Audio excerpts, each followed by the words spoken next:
brand new full-length studio album from Billy the Fridge, God Complex, available on Spotify, Apple Music, everywhere. Swear to God, oh my God, got a God Complex. God Complex. In the beginning, there was nothing. And then there was the Drunken Peasants Podcast. I gotta get a witness. No! Say, man, you got a joint? No, not on me, man. I don't have facts to back this up. It'd be a lot cooler if you did. That's true. Sometimes I cry. Oh! Lick my butthole, he laughed.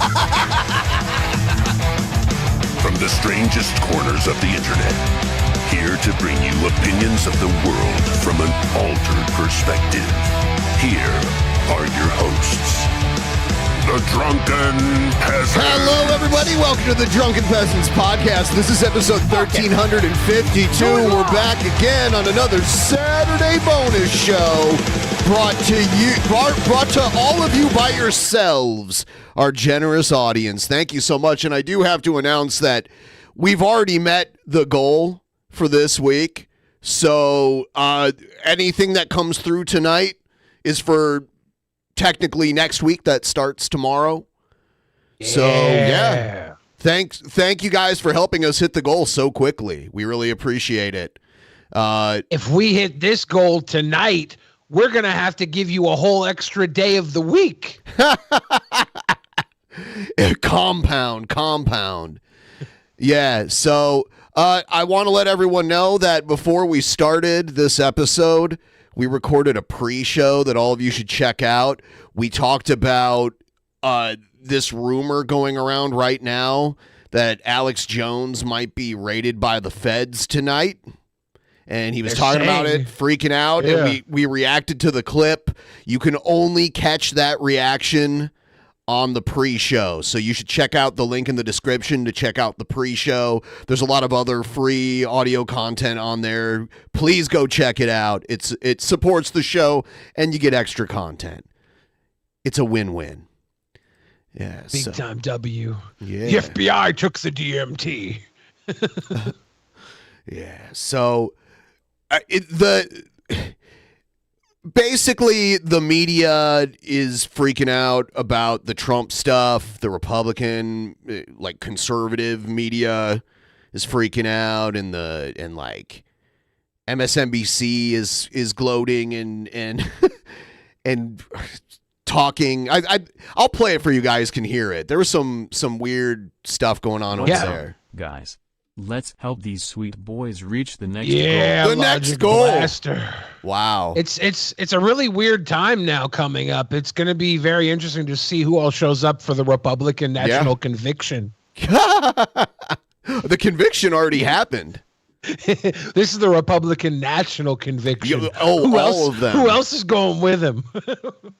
So the first thing I want to play, it's really long, so we probably won't watch all of it, but it's Trump at his first rally following his conviction. So wonder how that turned out. It was in New York, I believe at Trump Tower.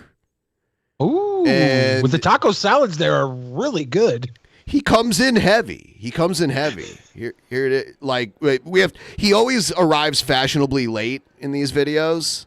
You know how much better the Rudy Giuliani 4 Seasons lawn mowing video would have been if they just covered the background with flags? They should have done that. It was like it was like a dirty alleyway, like loading dock. Yeah, it was nasty. Yeah.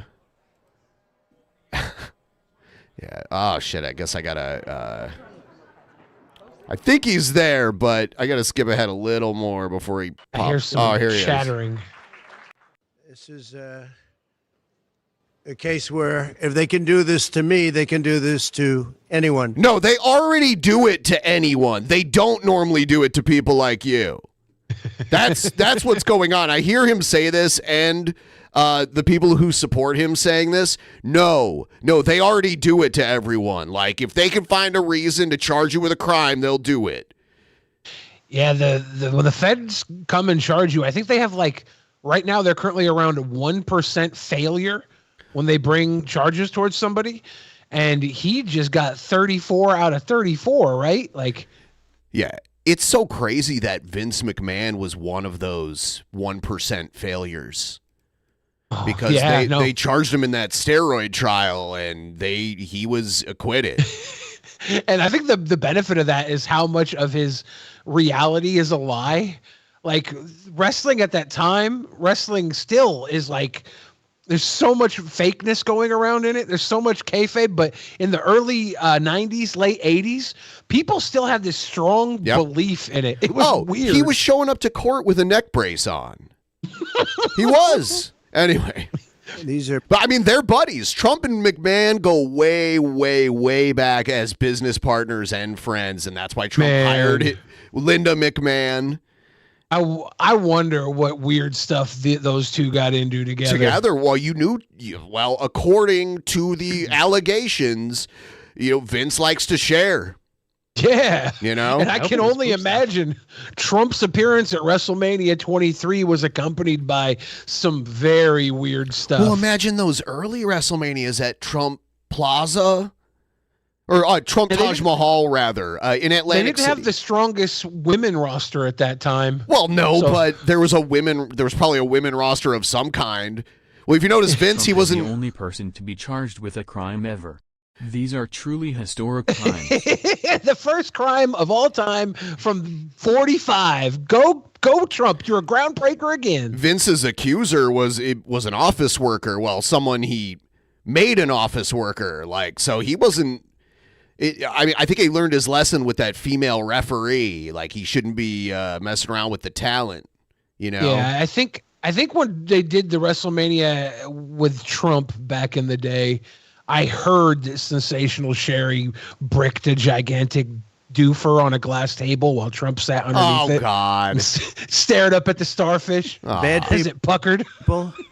These are, in many cases, I believe, sick people. I heard that. When you look at our country, what's happening where millions and millions of people are flowing in from all parts of the world.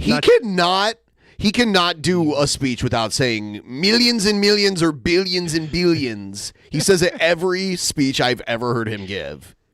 Just south to get to quadrillion. Quadrillions and trillions. America, from Africa, from Asia. From I want to hear him say Googleplex. And they're coming in from jails and prisons. And they're coming in from mental institutions and insane asylums. Is he talking about his constituents? All over the world into our country. And we have a president and a group of fascists that don't want to do anything about it because they could right now, today. He a could group stop of fascists. But he's not. They're destroying our country. Dude went to North Korea and was like, yeah, I like him. But he's calling the Democrats fascist. Like... Yeah, for somebody who's anti-socialism, it's kind of crazy that he's the closest president to vouch for North Korea. Right. North Korea has nothing on American Democrats. North Korea is definitely more socialist than any. No, they're like They're like communists. They're almost like. Yeah, but I mean they're like totalitarian, and he likes Putin, who's pretty, he's not like communist, obviously, but he's like a dictator. He likes dictators because he wishes he could have that where like a court couldn't charge him and where people can't criticize him. Like you go to jail if you criticize him or worse. I kind of like Putin too, though. I'd like to put him in between Onision and Martin Shkreli on my friend list. The country's in very bad shape, and they're very much against me saying these things. They want to raise your taxes by 4 times. They want to stop you from having cars. What? No cars? They want to stop you from having cars. He means gas-powered cars is what he means, but no cars. Yeah. And then he talks about how drive around sewing machines with wheels. And then he talks about how we could just be getting all our cars from China. With their ridiculous mandates that make it impossible for you to get a car or afford a car, but make it very possible for China to build all of our cars. It's a very serious problem. that we have. We just went through. I can't name one Chinese. I think he means like assemble cars. Maybe they do that in China, but there's no actual like Chinese car company that sells cars at a large rate in the U.S. It's usually like Japan or Korea, those kind of countries. Honda, Toyota, Kia. Yep. Hyundai. Maybe China does a lot of parts, but I would like to see us subsidize American cars so we can get American jobs and Americans can drive around American cars again. What's up, man? One of Why many is it always got to be corn? Experiences where we had a conflicted judge, highly conflicted. There's never been a more conflicted judge. Now I'm under a gag order, which nobody's ever been under. Get No ready presidential. For the first non-consecutive president with 34 felony charges coming to you 2024. Oh, America is due. Yeah, something crazy has to happen to make me think he's not winning, which is sad, but I see it coming. I don't doubt what after the first win, I can't doubt him. I can't underestimate him at all. Dude, I did not believe he would win. Oh no, me neither. 2016. I didn't think it was possible. I thought they were just handing it to Hillary. But after that, I'm like, there's definitely a possibility he could win. Yeah. Candidates ever been under a gag order before. I don't think people are as nearly as excited about the Democratic Party as they were in 2020. In 2020, there was that huge Black Lives Matter protest movement. There was a ton of stuff talking about reform with police officers, and liberals were really getting behind the Democratic Party, even if they weren't behind Biden. And they were definitely anti-Trump. So maybe they have a chance on the anti-Trump platform, but I don't see excited liberals these days. I'm under a gag order, nasty gag order, where I've had to pay thousands of dollars in penalties and fines. Style of gagging. And was threatened with jail. Think of it. I'm the leading candidate. I'm leading Biden by a lot, and I'm leading the Republicans to the point where... Yeah, I don't agree that should make you immune from anything. Like, if you're being charged with criminal charges, you shouldn't be able to talk trash about the judge and his family publicly. It shouldn't matter if you're the leading candidate. That should not shield you. I'm the leader of America. You would never see the leader of Saudi Arabia be held accountable for crimes. That's over. Right. So I'm the leading person for president, and I'm under a gag order by a man that can't put two sentences together. Yeah, it's a gag order to talk about your case and the people involved, not to run for president. You can you can even say the charges are false, but you can't attack the judge and the prosecutors and all that shit. You can't do that.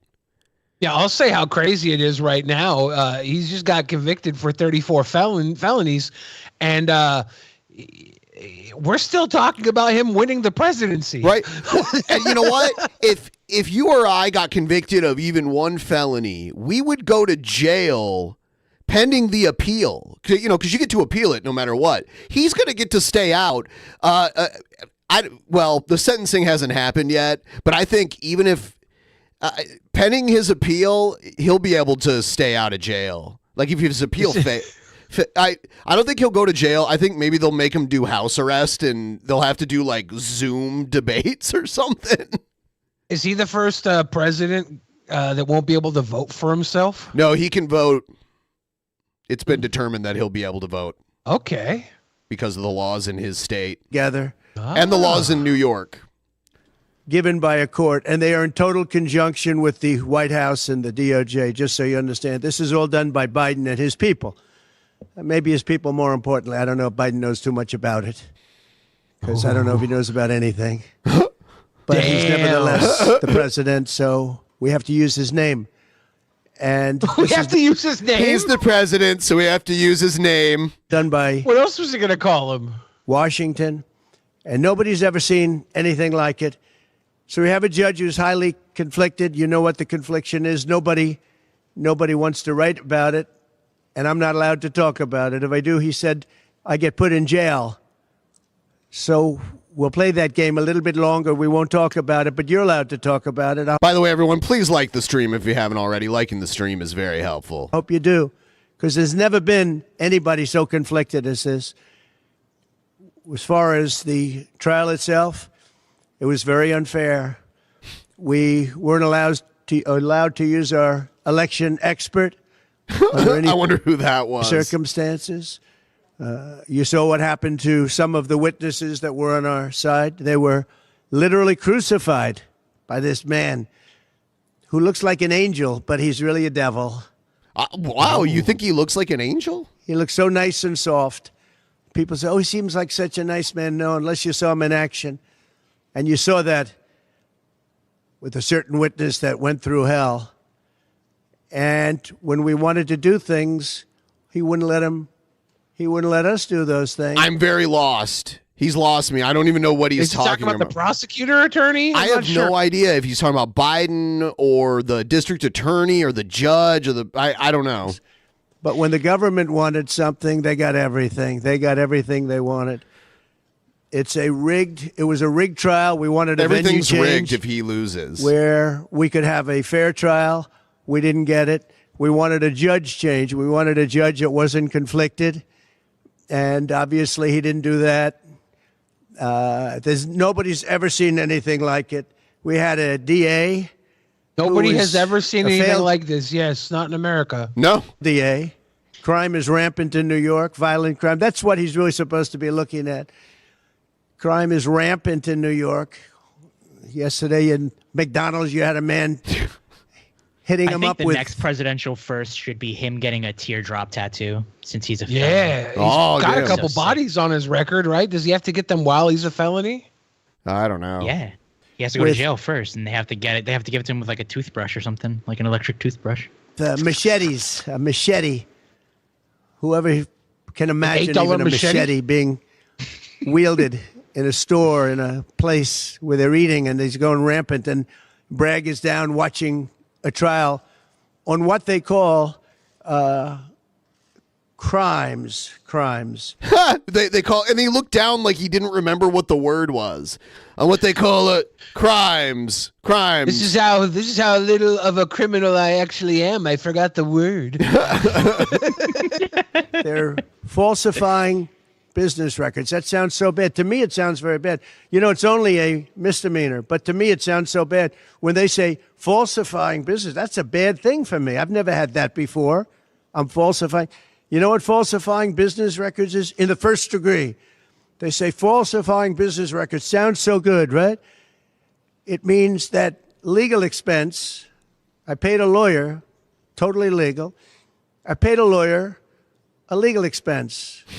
And a bookkeeper, without any knowledge from me, correctly marked it down in the books. A very professional. He's playing his invisible accordion right now. Woman, highly respected. She testified.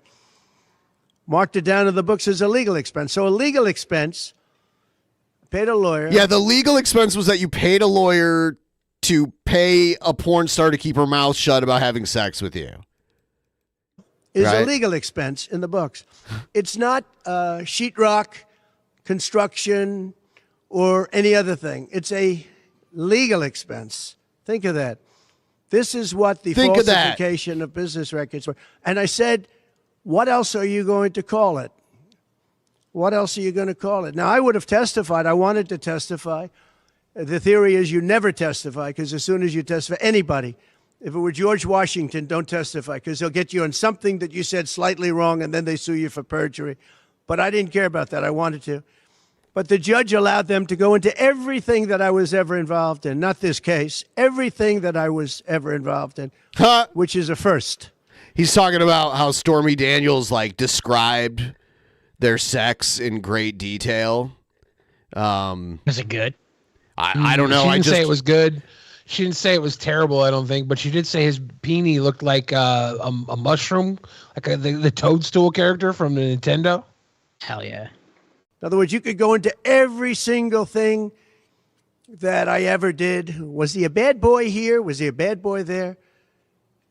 And my lawyer said, what do you need to go through? And all you wanted to do is testify simply on this case. Was he I a would have bad loved boy to have here? testified. To this day, I Was would he a have liked bad to have boy when his testified. ex-wife said he? But you would have been And his own children You would have said testified? something out of whack, like it was a beautiful sunny day and it was actually raining out. And I very much appreciate the big crowd of people outside. That's incredible what's happening. The level of support has been incredible. So the whole thing is legal expense was marked down as legal expense. Think of it. Legal expense was marked down legal expense. That I committed. If he goes to That I'm prison, supposed does to go to Secret jail for Service come with 108 him? I don't know. I mean, it's unprecedented. So they wouldn't be able to put him in like a general population. And he'd probably go to like a Martha Stewart style prison and he'd be protected, whether it was the Secret Service or whatever. They wouldn't let they wouldn't let other people near. Hold on. Not done yet. So they wouldn't let other people near him. And also I'm glad that they wouldn't do that, because if anything happened to him, that would cause like a civil unrest. Like if Trump went to prison and they put him with like the general population and he got like killed in prison, that would probably be enough to like for people to think like, oh, they had Trump killed. See, they had Trump killed. I feel like he would lead a prison gang if he went to actual prison. He definitely would have to have something. protection. If he didn't have the Secret Service, he'd have like skinheads, and he wouldn't just have like protection. He'd have all the commissary. He'd have all the commissary. He'd have stacks and stacks of ramen. He'd have those good Doritos. He'd have Swiss rolls. He would have like a tea girl named Lemon Drop there to give him whatever he wanted. This is my girl Tea. This is my girl Lemon Drop. She's got a big one and she licks my big one. Whoa, she's just a legal expense. She's a legal expense. I 7 pay her in years for it. ramen. When you have violent crime all over this city at levels that nobody's ever seen before, where you have businesses leaving, and businesses are leaving because of this, because heads of businesses say, man, we don't want to get involved with that. I could go through the books of any business person in this city, and I could find things that in theory, I guess, let's indict him, let's destroy his life. But I'm out there, and I don't mind being out there because I'm doing something for this country, and I'm doing something for our Constitution. It's very important, far beyond me. And this can't be allowed to happen to other presidents. It should never be allowed to happen in the future. But this is far beyond me. This is bigger than Trump. This is bigger than me. This is bigger than my presidency. And the people understand it because I just see a poll just came out, the Daily Mail. That was the first one, came out. It was done last night right after the verdict, where I'm up 6 points. 6 points from what we already were. We were leading fairly substantially. We're up 6 points in the Daily Mail poll. Now, maybe other polls come out and it says something differently. But a lot of people have predicted it because the public understands and they understand what's going on. This is a scam. This is a rigged trial. It shouldn't have been in that venue. We shouldn't have had that. Yeah, he didn't want to be tried in the place where the charges were from because he knows that the people there are, for one thing, mostly Democrat voting, and also he doesn't have a good reputation in Manhattan because of who he is and how his history there. Yeah, Central Park 7 or whatever. When he was calling for their capture and put out a news ad trying to find someone to snitch on him. It's the Central Park 5, but I mean, like, 5. Yeah, I mean, there's a whole bunch of he has a huge history. More than just that, he has a whole bunch, like his entire adult life in Manhattan and his like coming from like being a slumlord and all that kind of stuff. Now he's the Central Park 45. His dad was a slumlord, and then he wouldn't allow like certain people to move into his buildings. It was some weird stuff. Judge, he should have allowed us to have an election expert. We had the best expert, most respected expert, head of the Federal Elections Commission. He was all set to testify. He was waiting for 2 days. And when it was his turn, Bragg's people protested. And the judge knocked him out, said you can't testify. He actually said you can't testify for anything having to do with the trial. You can say what the federal elections is. Well, that doesn't help. Everybody knows that. But you can't testify. So essentially, he wasn't able to testify. Other people weren't able to testify. But with these people, They were able to use people salacious. By the way, Salacious and nothing crumb? ever happened. People salacious. There was no anything. Nothing ever happened, and they know it. But they were salacious as they could Salacious. be. And it had nothing to do with the case. Salacious But it had to keys? do with politics. And do you notice the timing? The timing was perfect. This case was dead. It was dropped by every agency, every governmental board. It was dropped by the highly respected Southern District. They said, no, there's no case here. It was dropped by federal election, and that's what it's about. This is about a federal election, not a state election. You're not even allowed to look at it. They took the state and the city, and they went into a federal election. They're not allowed. The people from federal election, Southern District, and Washington dropped the case. Everybody dropped the case. There was no case. Not everybody. Vance dropped the case. And when Bragg came in, he said, this is the most ridiculous case I've ever seen. And who would have a certain person, again, gag order, who would have a certain person like this ever testify? He said, this is essentially one of the worst people I've ever seen ever to testify. He said, the craziest case I've ever seen. This is Bragg. Then when I announced I was running for president, long time later, they decided to revive this case. And they got a judge. All right, so he walks you through. It's a scam. It's a scam. Okay. So here's Biden's response to that. And let's listen to what the president is saying here. Sleepy Joe. Good afternoon. Before I begin my remarks, I just want to say a few words about what happened yesterday in New York City. The American principle that no one is above the law was reaffirmed. Donald Trump was given every opportunity to defend himself. It was a state case. I can't stop looking at the top of his forehead, how smooth it is, but then all of a sudden these wrinkles come out of nowhere. It's like, how much Botox did he get pumped into his, right below his hairline? It just, the skin does not match. Like, the skin on the top of his forehead does not match with the skin on the rest of his face. What if that's from like balding or something? Well, part of it's balding. Actually, he was more bald in the 80s and 90s than he is now. It's kind of funny. He's gotten some sort of hair restoration. He also got one of those like chicken neck kind of, or like turkey neck lifts. His neck used to be a lot more saggy than it is here. Yeah. Not a federal case. And it was heard by a jury of 12 citizens, 12 Americans, 12 people like you, like millions of Americans who served on juries. This jury is chosen the same way every jury in America is chosen. It was a process that Donald Trump's attorney was part of. The jury heard 5 weeks of evidence, 5 weeks. And after careful deliberation, the jury reached a unanimous verdict. They found Donald Trump guilty on all 34 felony counts. Now he'll be given the opportunity, as he should, to appeal that decision just like everyone else has that opportunity. That's how the American system of justice works. It's rigged. And it's reckless. It's dangerous. It's irresponsible for anyone to say this was rigged just because they don't like the verdict. Our justice system has endured for nearly 250 years. And it literally is the cornerstone of America. He said literally, but it was like, he has trouble speaking. Our justice system. He sounds drunk to me. The justice system should I think they took the skin from his lips and put it on his forehead now that I'm looking at it. respected. And we should never allow anyone to tear it down. It's as simple as that. That's America. That's who we are. And that's who we'll always be, God willing. I wonder who dropped the N-bomb in their life more, Donald Trump or Biden? Ooh. Well, there's a story about the N-bomb thing that's come out recently. Have you heard about that? No.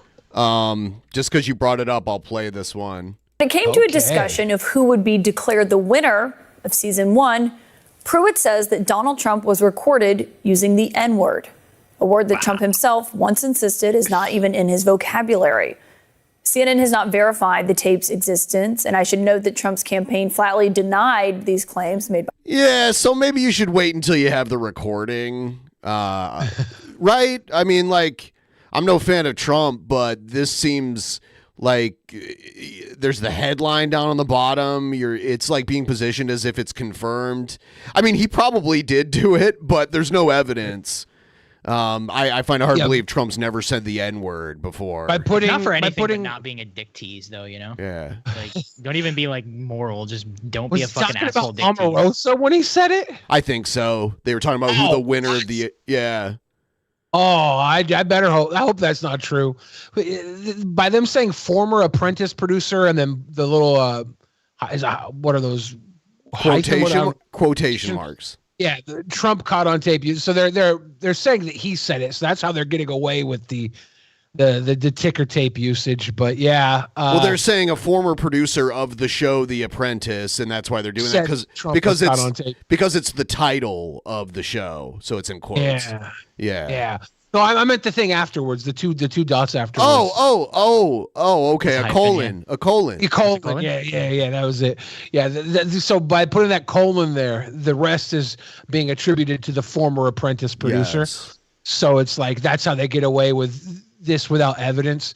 And I really, really hope it's not true, just because I don't see in any world where I could see someone that close to Omarosa saying that word about They her. can get away with it by saying somebody said it and they claim it, but we can't confirm it. So they're not reporting it as a fact. They're reporting it as a rumor, basically. They're reporting a rumor. By Pruitt. We stand Omarosa here, by the way. Telling CNN, quote, "This is a completely fabricated and BS story that was already peddled in 2016. Nobody took it seriously then, and they won't Is now." this the guy that runs the Soup Nazi kitchen in Seattle? Who? The Trump campaign spokesperson, Stephen Chung? Yeah. Is that the guy's name? No. I know it's an Asian guy, because but it's I don't fake know. news. Bill Pruitt joins me now for his first television interview since making these accusations Who is this, in that Slate piece. And Bill, who is this news anchor lady? Is this a Lisa Snordana? We've seen her a bunch of times. So this is the producer. This is the former apprentice producer. Great to have you here. I want to talk about the NDA. Happy and Pride Month the to this guy. Limits of Is it that in a Omarosa? moment. But first, on that explosive allegation in this, can you just describe for viewers what you say you saw happened and what you heard from Donald Trump? Sure. First of all, The Apprentice, which is 20 years old now, when it debuted. His name's Bill Pruitt. Is a FCC-regulated game show. That means because it was on network TV, the FCC regulated its content. That the Federal Communications Commission regulated whether or not we could tell Trump who to fire and who to hire. Okay. And in that, we had to strategically find a way to consult with this guy. He's very busy at the time. He's a quote unquote billionaire, on how we would go about telling the story in the boardroom. So our showrunner wisely decided that we would record all of our... Oh, you mean reality TV is pre-planned? No. Say it ain't professional so. wrestling? Yeah. Our conversations with Trump about what happened in the field, whether it was with the two finalists or all the other contestants appearing before him in the boardroom. We went about telling him the pluses and minuses of each character in a very balanced sort of way. We recorded all of these things. He referred to the contestants as characters, by the way, also. Jackson was known to do this. Bill Rancic would do that. And we shared that with him in equitable terms because we want it to feel like a horse race. We want these two people to seem like they're going to outmatch one another all the way through to the finish line. And it'll be basically eeny, meeny, miny, mo. Yeah. And then Trump will make his decision on who he hires. And so then you say it was in that discussion between those two contestants that you heard Trump say the N-word. So basically, we're there, the producers, and Carolyn Kepscher and George Ross, who are the two advisors who work for Trump at the Trump Organization. And they're allowed a little bit more leeway because they work for Trump. So they get to say things that we can't say necessarily directly. And at one point, Carolyn Kepscher, who was the head of his hospitality unit and ran one of his golf clubs, sort of came outside herself and said, Kwame Jackson oversaw Omarosa, who was brought back onto the task and created all kinds of problems for herself and other people all along the season, but was great TV and was kept around for whatever reason. And for that, Carolyn Kepscher thought, well, Kwame deserves to be considered for how graceful he was in handling this. And we all sort of agreed.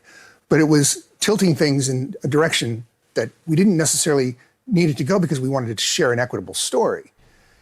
And Trump seemed to have an issue with this idea all along. You could see him reacting and shaking his head, wobbling his head, grimacing, wincing, before he said, yeah, but would America buy then he said the N-word, winning. And I remember I was looking right at Carolyn when this was spoken, and she is a very pretty blonde woman whose skin went bright scarlet. And then I looked at Trump to see the reaction that he was giving, like it was some sort of joke, and he was still wincing. Can't watch live tonight, but I'll be sure to catch up on the audio-only version available on all popular podcast departments. Thank you. Yeah, I love podcast apartments. Podcast apartments are the shit. Bobbing his head, and he was serious. And wow. Okay, so that's the wow. You think America's really ready to have a whoa Trump? The question in the air is: was it Trump. hard R or soft A? Yeah. Definitely. Well, it's the New York soft R. You know, it might have been that upper northeastern. The R blends into an A sound. Yeah. I want to know in what world The Apprentice is like this. We can't have I was surprised Trump was like, do you think we should have a woman win The Apprentice? If he's going to be that sick about it. Yeah. Good point. Yeah, he should have said the W word instead. Yeah. Oh my God. Come on, Trump. Here's Republican senator reacts to Trump calling U.S. a fascist state. The presidential race is clearly now entering a new, more volatile phase now that the presumptive Republican nominee is a convicted felon 34 times. Joining us now, Republican senator from 34 times. They're going to start saying that like it's John Cena or Ric Flair with their 16-time world champion. Yep. 34-time felon. Convicted felon, Donald Trump. This guy's one of the senators from Ohio. He's one of the two senators from Ohio. J.D. Vance, his name has come up as a potential Trump running mate. Senator Vance, thanks so much for joining us. Are you interested in being the running mate of a convicted felon? Well, Wolf, the entire purpose of this trial was to allow the media and the Democrats to say exactly that. This is never about justice. This is about plastering convicted felon all over the airwaves, when in reality, the only thing that Donald Trump is guilty of is being in the courtroom of a political sham trial. This from jury the judges, was approved by the Trump lawyers. From the God Complex. Now available at your local Blockbuster Video. Yeah, rent it with 3 ninjas tonight. You got to go to Bend, Oregon to get that. Right? Yeah, that's Oregon. everybody's local Blockbuster now. Right? I want to go there. It's like the only reason anyone, unless you're like, you want to go like hiking or camping or something like that. Yeah. It's a ways off of I-5. It's out every time there. I drive down there, I'm like, it's not worth it. It's out there, out in the sticks, like it's way out Look, there. Wolf, The Trump lawyers approved the 12 men and women, the 6 alternates in the jury. My complaint is not with the jury, Wolf. My complaint is with the judge, with the jury instructions that were clearly reversible, with the fact that the judge had donated to the Biden campaign, which should force a recusal. It was like $15. How could he? That's like That's $15 that just gave Donald Trump 34 felony counts. They keep giving that. That's what they have on him. So like, the judge donated to Biden at one point.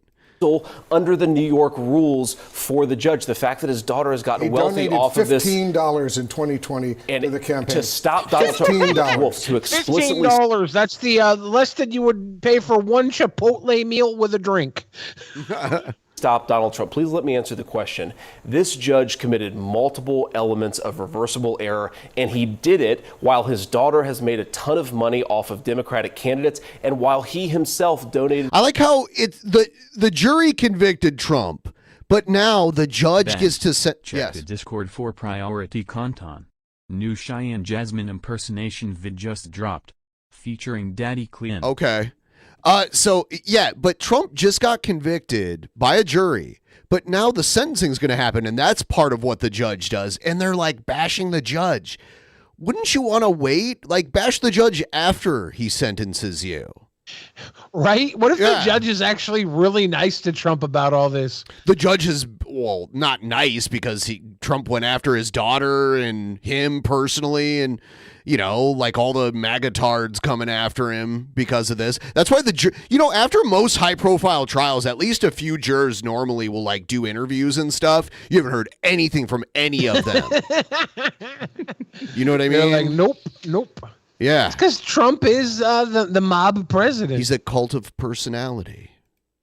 To the Biden campaign. So let me repeat the question. You cannot say that this trial was anything more than politics masquerading as justice. And yes, I will help Donald Trump. I will help Donald Trump however I think that I can, Wolf, because if we allow this to happen, it's so much bigger and so much more troubling than Donald Trump. If we allow this standard that you can throw your political opponents in jail because they're doing better than you in an election, it will be the end of this country as we know it. So you don't think this was a fair trial at all? No, Wolf, I do not think it was a fair trial at all. And more importantly, again, everybody's focusing on Donald Trump. Understandably, well, he's convicted now. Understandably, but the principle that we're establishing applies across our politics. We're basically saying that if you don't like the outcome of an election or you don't like how an election is about to transpire, you can try to throw your opponent in jail. Wolf, the entire predicate here is a paperwork organized violation. by Biden. This was a trial organized by New York City, the district attorney in Manhattan. After the number 3 person in the Biden Department of Justice joined that prosecutor's office and then goes after Biden's political opponent, this absolutely is connected to Joe Biden, Wolf. Beyond that, you had Robert De Niro showing up at a Biden campaign rally on the day of jury instructions. This is politics written all. There's so many times that Trump he violated the gag order, and the judge was just like, don't do that again. You know, like nothing happened to him. Man, I wish we had video of the trial. Yeah, me too. We would have been watching that for the last month.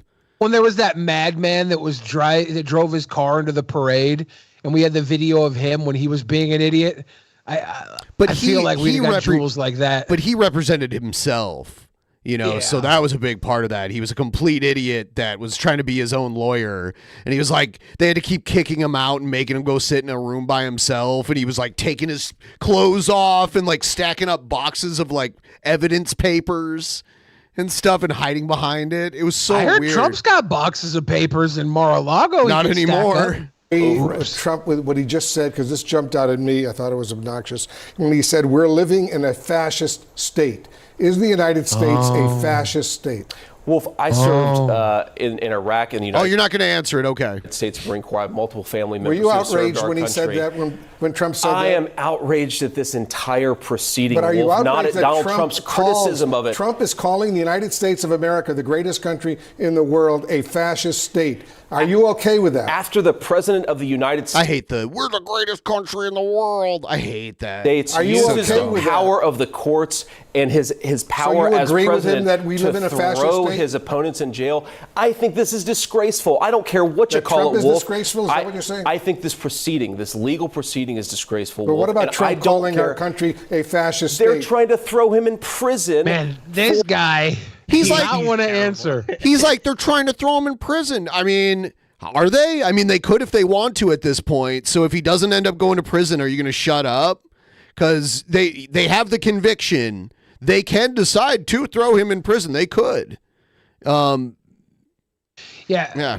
Calling this country a fascist state from Trump is like when you're in a girl's DMs and you're like, hey baby, you're so hot, baby. And then she's like, stop messaging me. Then you're like, whore. That's what Jared Genesis does. This country told him to stop messaging, and he's like, fascist.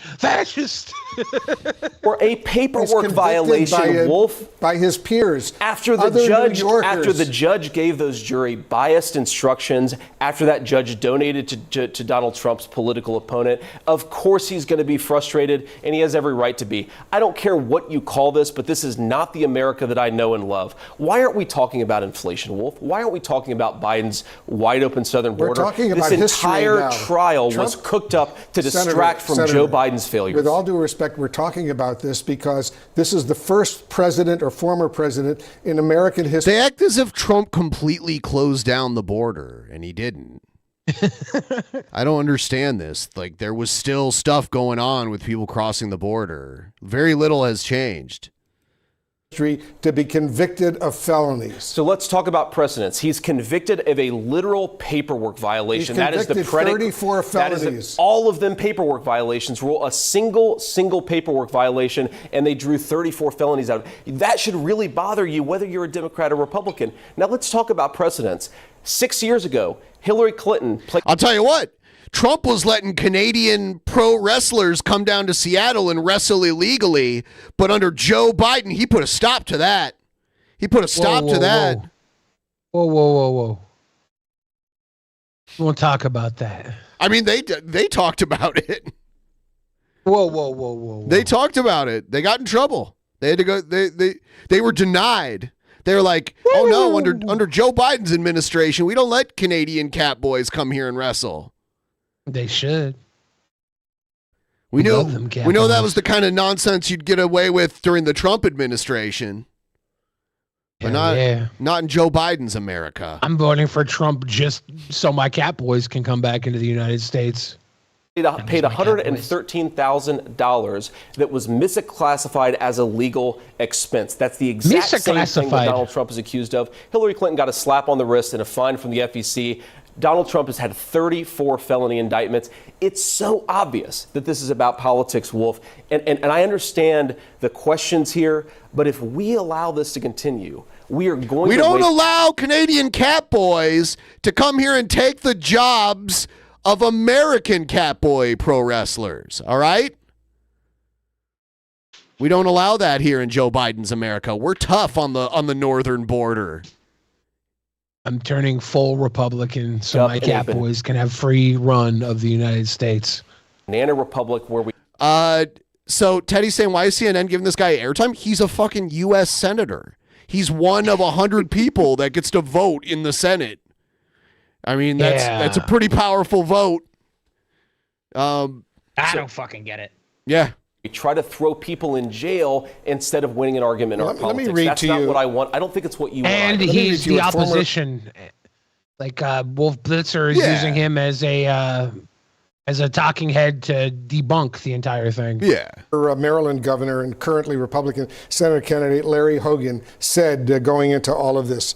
He said he appealed to the public for calm, asked Americans, and I'm quoting him now, to respect the verdict and legal process and to not pour fuel on the fire with more toxic partisanship. This was met by a response from a senior Trump campaign official who just said to Larry Hogan, you just ended your campaign. Are you okay with that?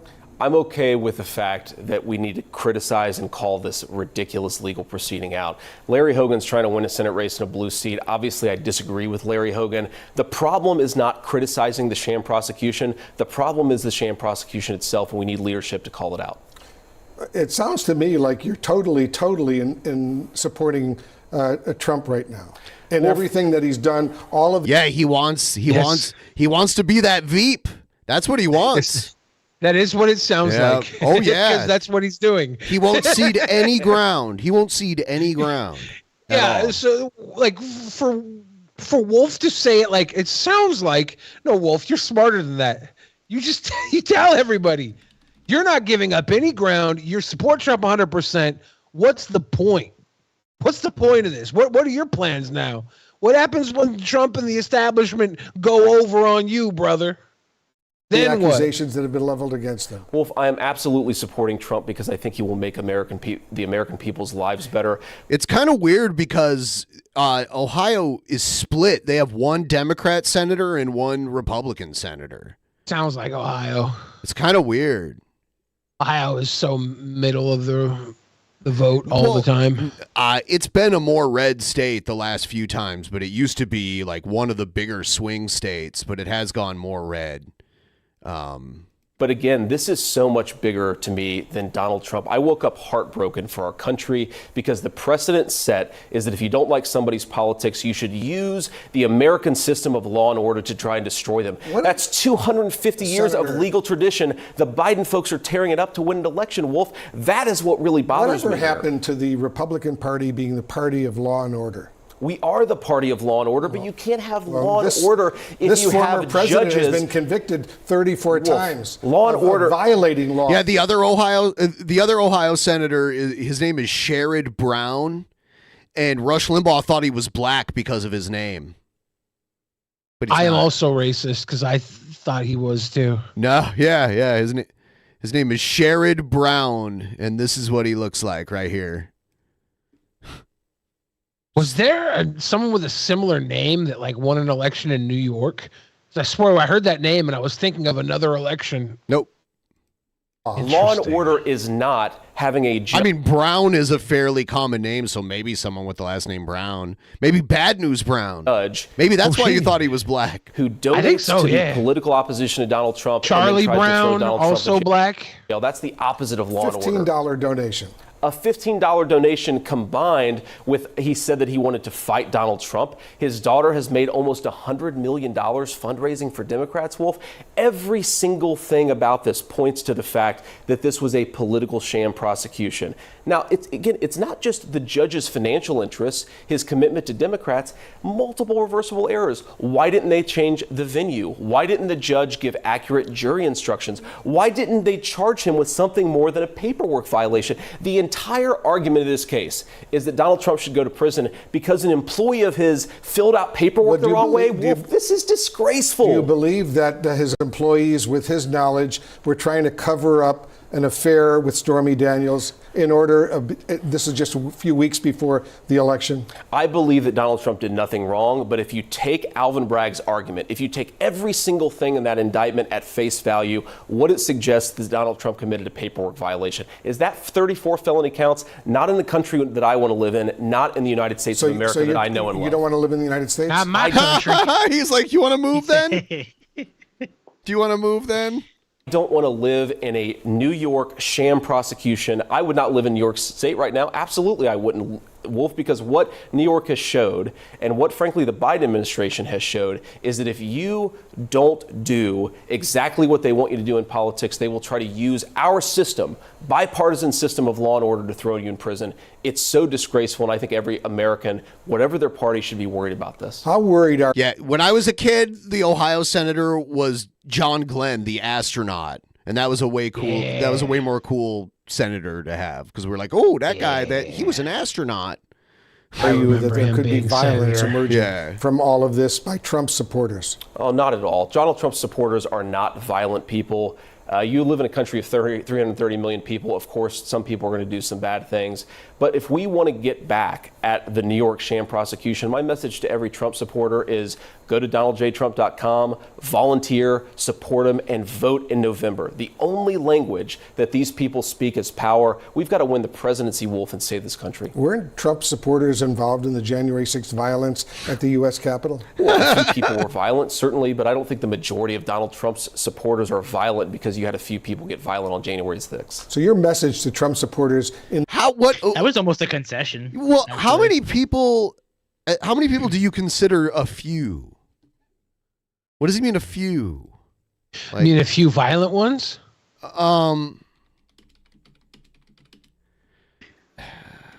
There definitely were more people there that weren't violent, right? But there were tons of violent people at the January 6th. It looks like there's been like hundreds of convictions. So would you consider hundreds of people to be a few? Well, are they convicted for violence or for just breaking or for stepping into the area where they weren't supposed to be? Because like with someone who goes in and puts on, there were some people that like stole shit and like vandalized. I wouldn't consider that violent necessarily, but it is criminal. Yeah. So, but yeah, I mean, there being a bunch of people that showed up with intent to do violent things.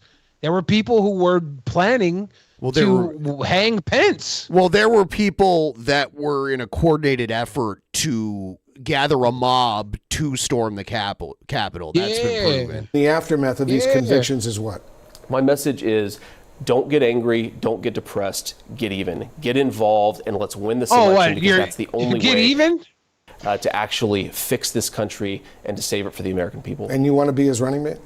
Wolf, I want to help Donald Trump however I can. He's got a lot of people he can choose from, and he's going to make that decision. But I want to be helpful because Is he wearing mascara? Want to save this country. He's got this pretty boy eyes right here. Is going to destroy the country that I love. I wanted to say something about them earlier, but I couldn't think of a funny way to do it. It would just come off as Happy Pride Month. It just looks like he's wearing mascara. And really our only way to push back against it is to vote for Trump in November. But you don't believe we live in a fascist state, do you? Wolf, I think that what happened in New York is disgraceful. Wolf, I think that what happened in New York, if you applied it across all 50 states, would be the definition of fascism. Throwing your political opponents in jail, thank God. Well, I mean, if they committed crimes, it's not just like, you're my opponent, you're going to jail. Like, that's not what happened. Yeah, but Ben, is it really a crime to bang a porn star than trying to hide it from, like, I don't know, your wife or the country? No, but clerical work is. Odd, it only happened in New York and not in the rest of the country. Senator, nice of you to come in. Thanks very much. Appreciate it. How great would it be if this set a real precedent and Trump gets elected and then Trump uses the same precedent to dig up stuff on every Democrat? But that's not what's going on. Apart? It's not Biden that's prosecuting people. And this was in the state of New York. This wasn't Biden ordering down a prosecution into the state of New York. That's not what's happening here.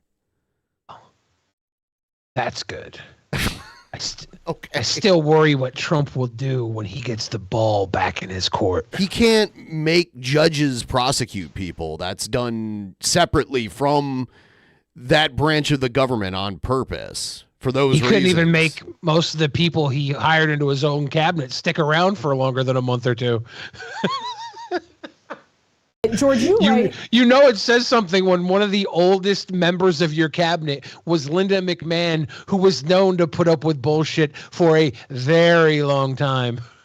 George, you write here. Here's more of it. The New York Trump case is kind of perfect. Now, you wrote this before this verdict dropped.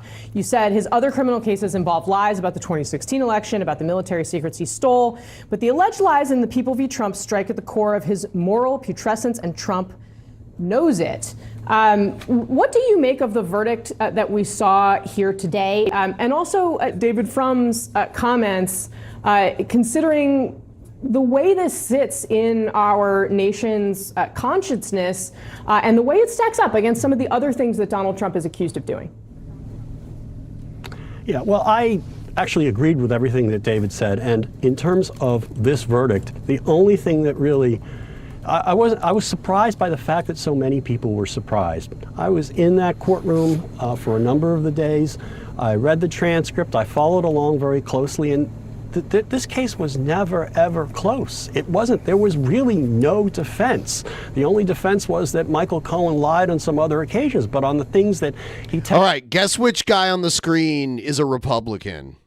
Red candy striped tie? Yeah. It's weird how he just looks like what it's like. No, it can't be the black guy. It's not gonna be the woman, which we know is like the anchor anyway. But it's like guy upper left, probably not.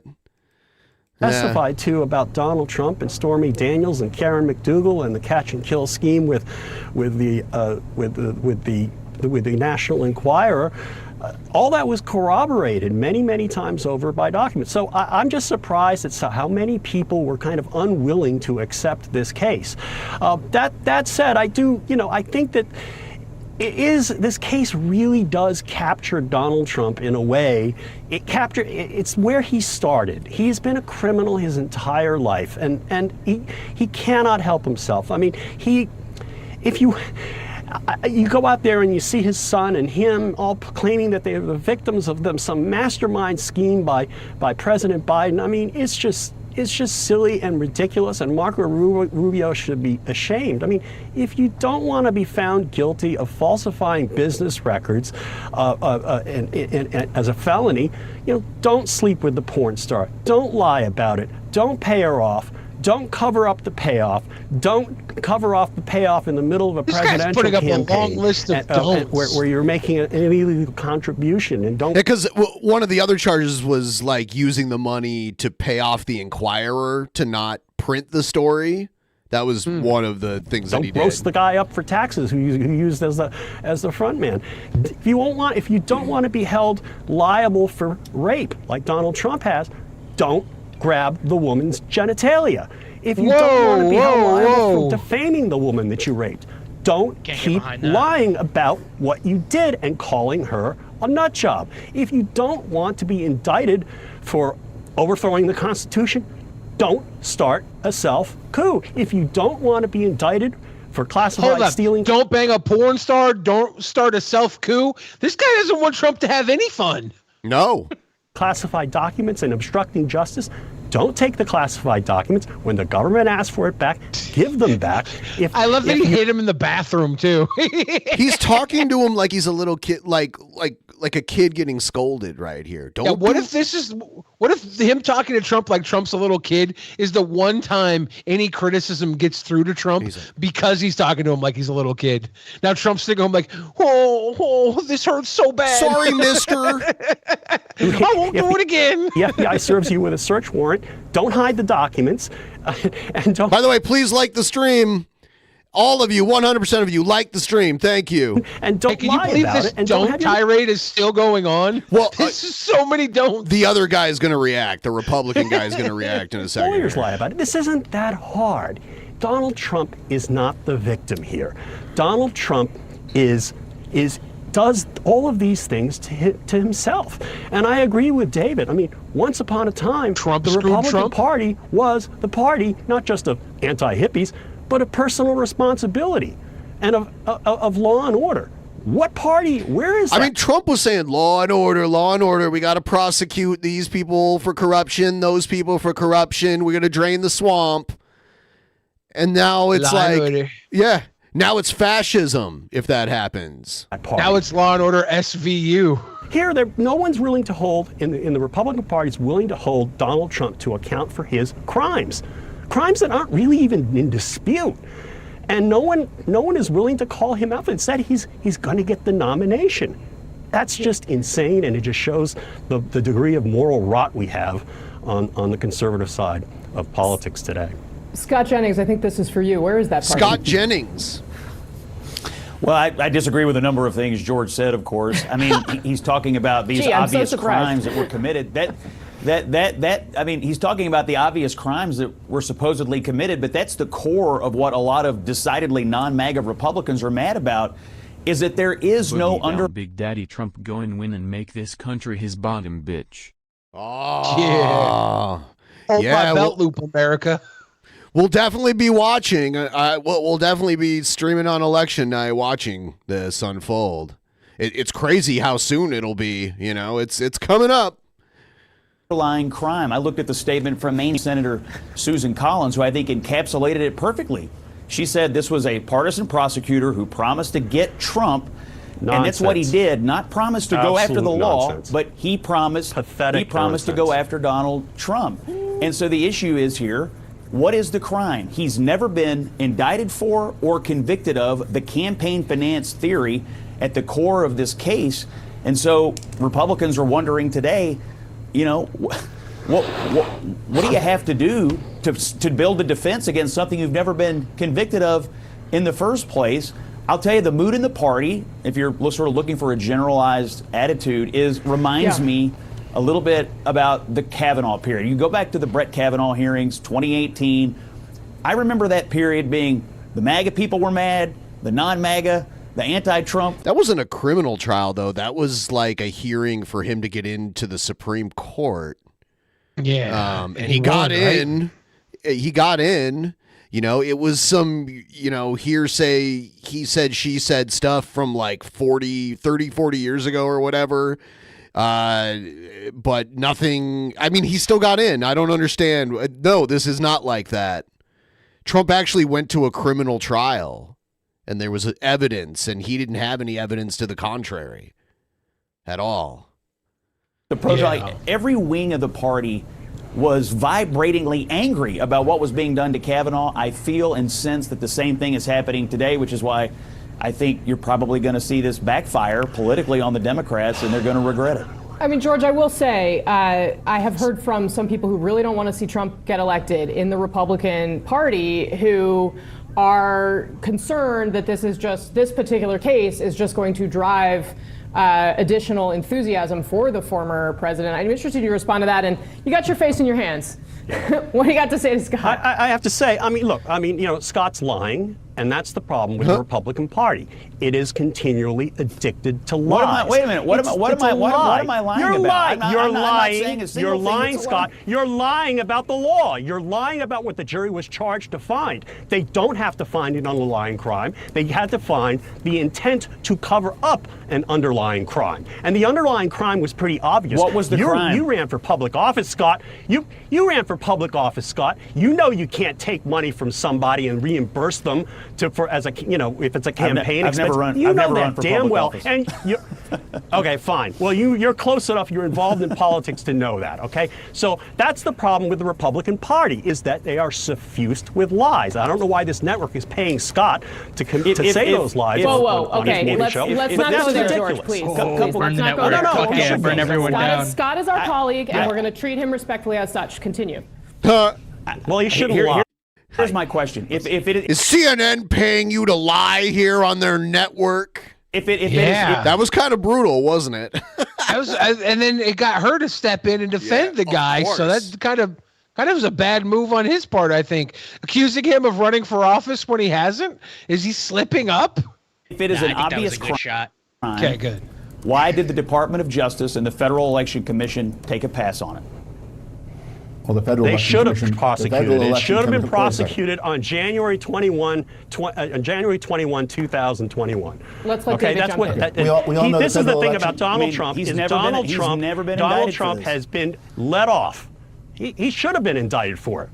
And the fact of the matter is, Donald Trump isn't being treated specially. George and Scott, hold on, please. David, jump in. We all know the Federal Election Commission is a broken and paralyzed institution.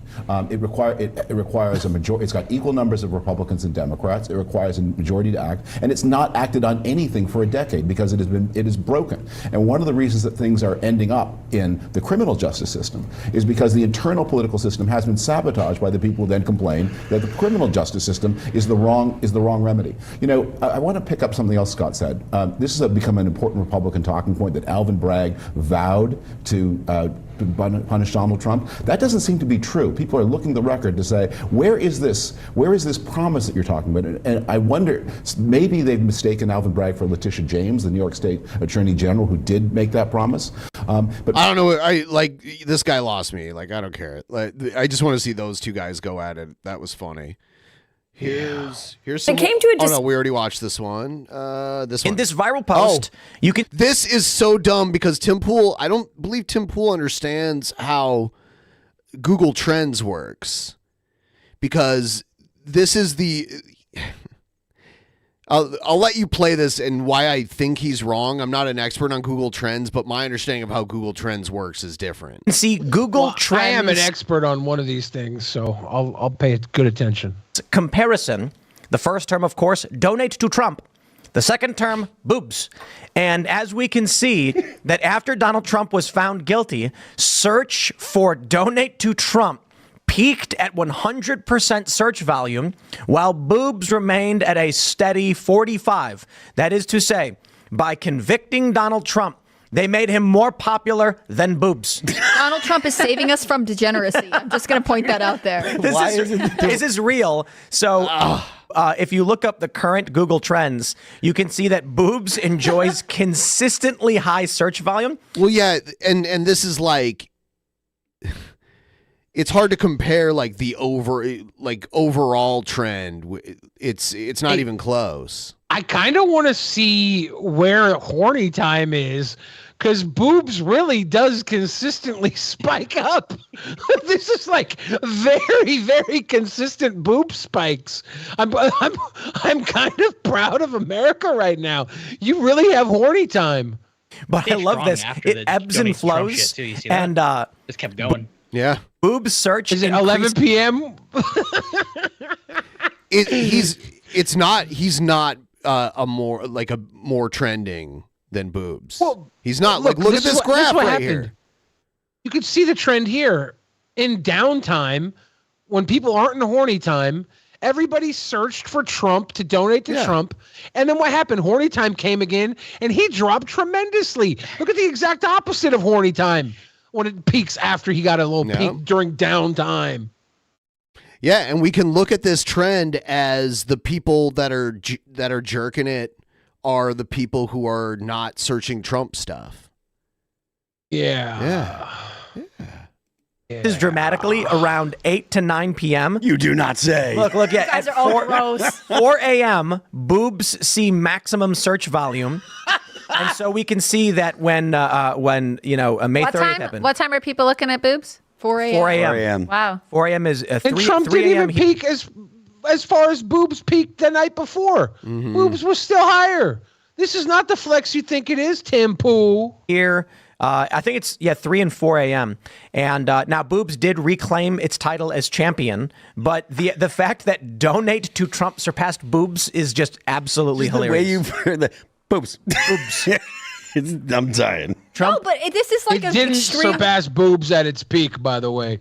It surpassed boobs non-horny time. Non-horny. motivating thing, right? like People size were like, motivating. yeah, Donald Trump is what do they call it? No fap, right? He's like the king of the no fap movement now, right?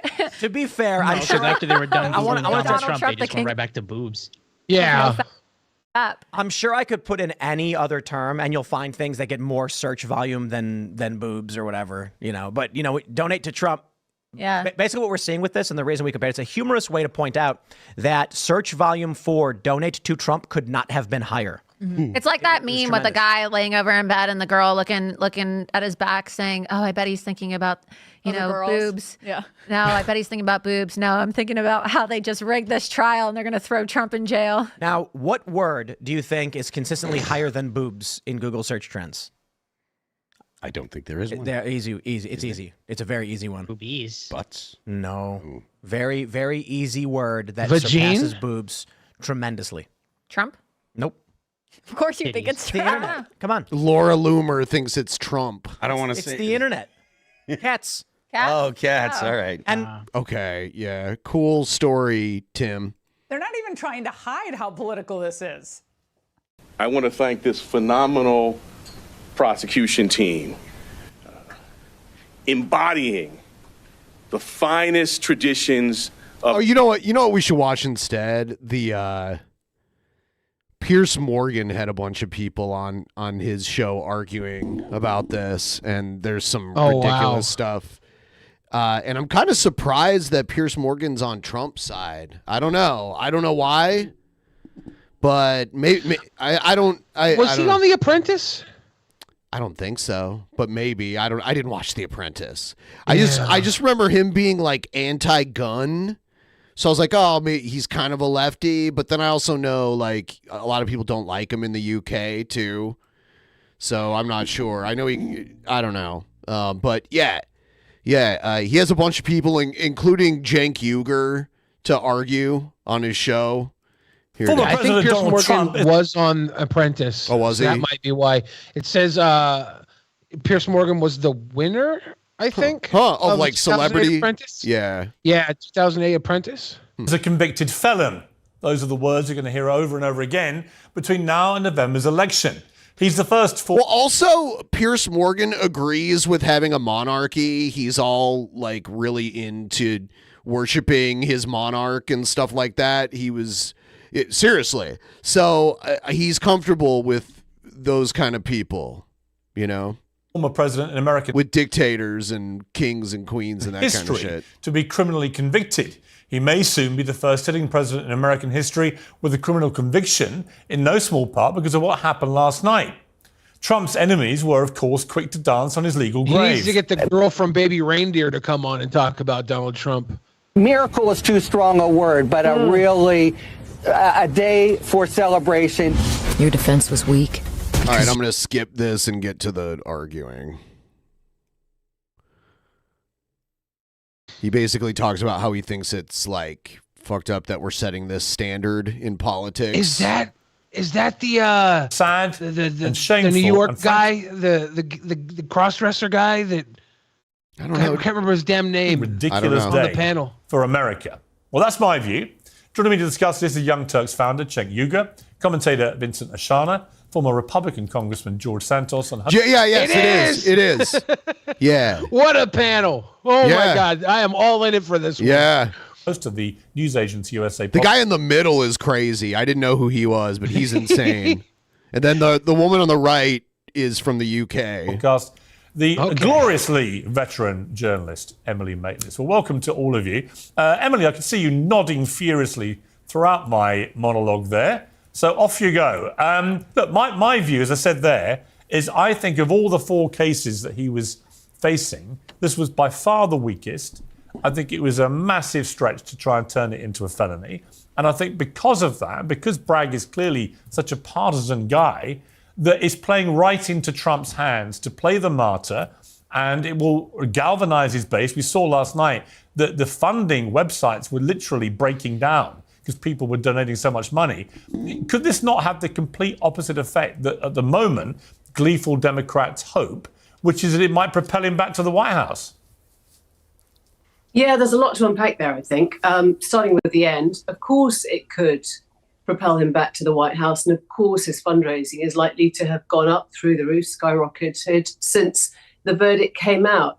I think I'd agree with you that it's the weakest of the 4 cases. I think when we first heard the charges from Alvin Bragg, a lot of us were kind of raising our eyes at the number of them, 34. It was actually consistently the same charge, but brought on sort of different dates.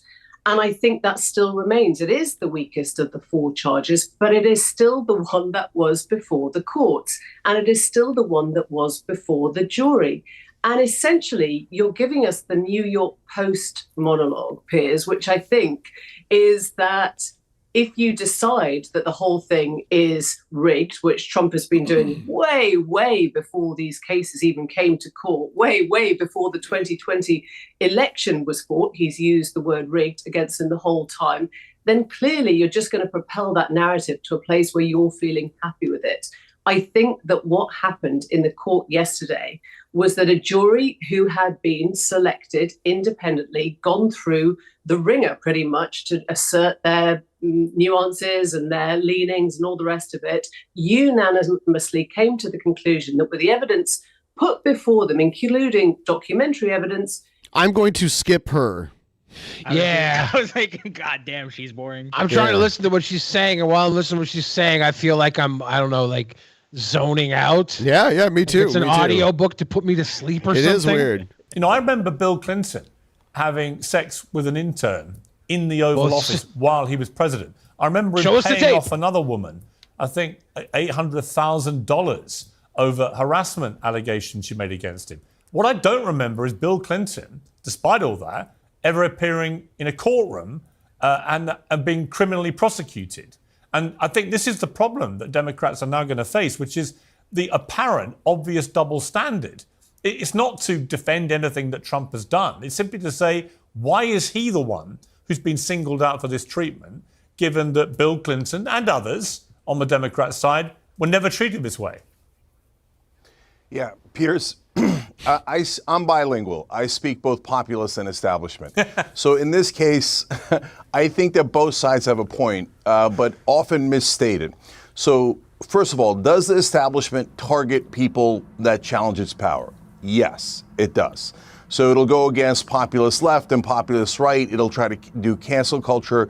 Whenever it wants to target someone, it'll dig and dig and dig. So I've been the victim of that. A lot of people have been the victim of that. But in my case, for example, they dug and dug and found absolutely nothing. So they had to go to jokes from 19 years ago, jokes. So that's when you know someone's as clean as a whistle. But the minute you dig under Donald Trump, just a giant number of crimes spring up. because he's a lifelong con man and he's a lifelong criminal. So I think that but at the same time, MAGA, the guy in the middle is so pissed. What? Can't hear you, dude. Can you hear me now? Yes, yes. What the hell is going on? Yeah, I was looking at the Santos shake his head. What was the guy in the middle doing? The guy in the middle is just very angry when he speaks. And another guy comes on later, and him and the guy in the middle like go back and forth for a minute wrong. there. It was crazy. So let me explain that, because the people in the establishment and Democrats can't understand this for the life of them. Look, guys, and MAGA gets a part of it wrong too, which is that Donald Trump actually wasn't going to be charged with any of this stuff as long as he didn't run for president again, even though he did all of these crimes. Taking those top secret documents home is mental. It's insane. Of course, his biggest crime is that he had the false elector scheme to do a coup against America.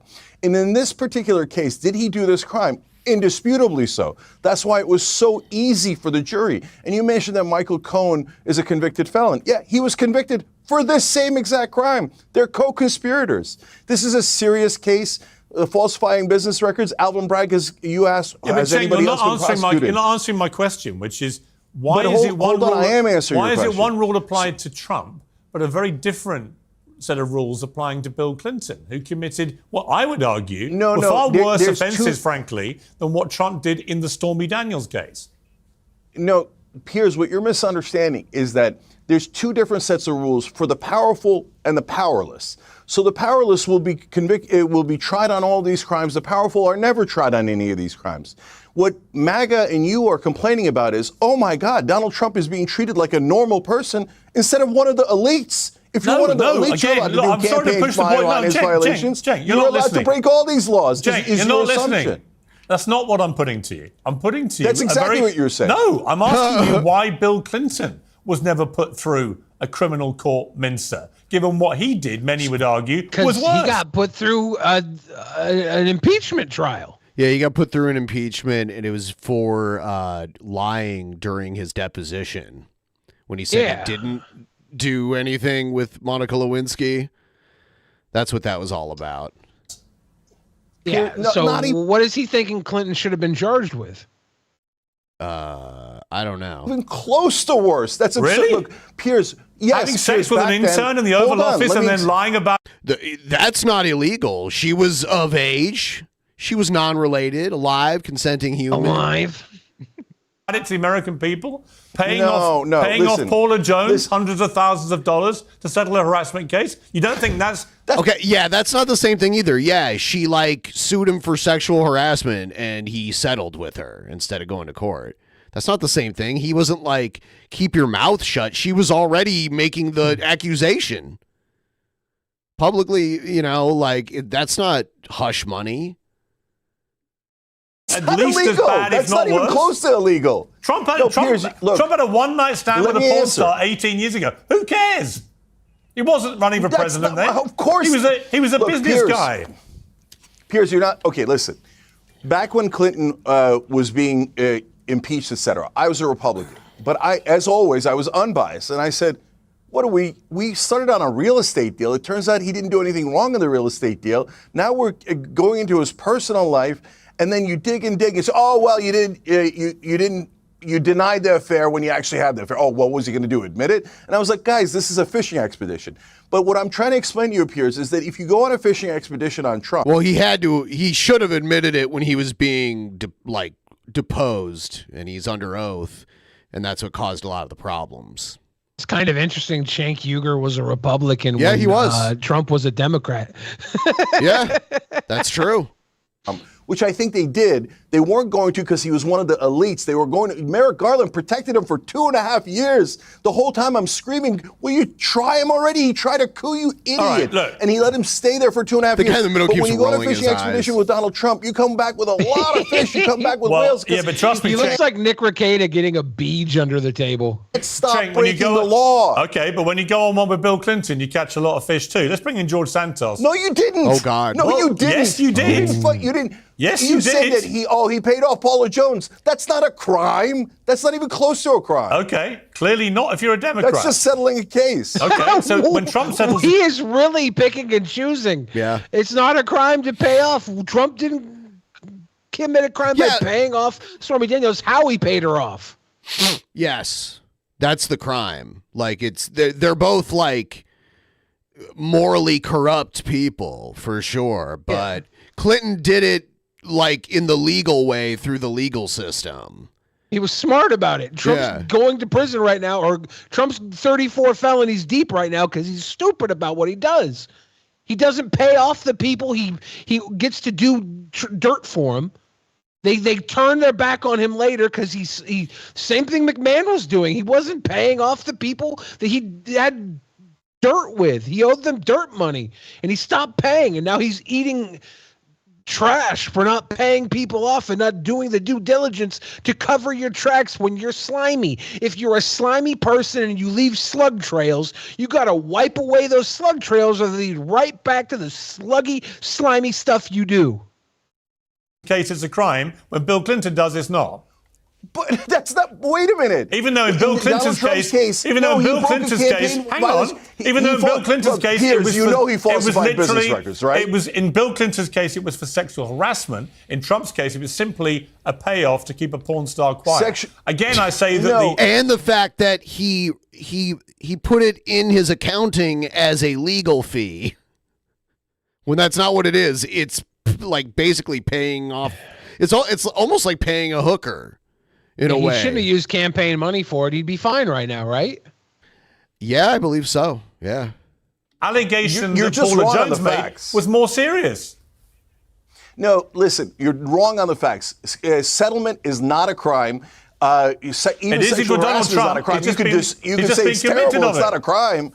So in the case of Donald Trump, falsifying business records is definitely a crime. 34 other people went to jail for it under Alvin Bragg. Okay. So why should Donald Trump be above the law? Okay. Here's, you're literally saying, even if you were right and Bill Clinton was quote unquote above the law, you're saying, well, Donald Trump should be above the law. He should be able to break any law he likes because he's one of the elites. Okay, I'm going to come to George Santos. I don't think it serves the American national interest to see a George president, Santos, one of the 46 people to hold this incredible office, dragged through a criminal court over something so comparatively trivial that would normally just be a state misdemeanor and has been trumped up to be this huge felony.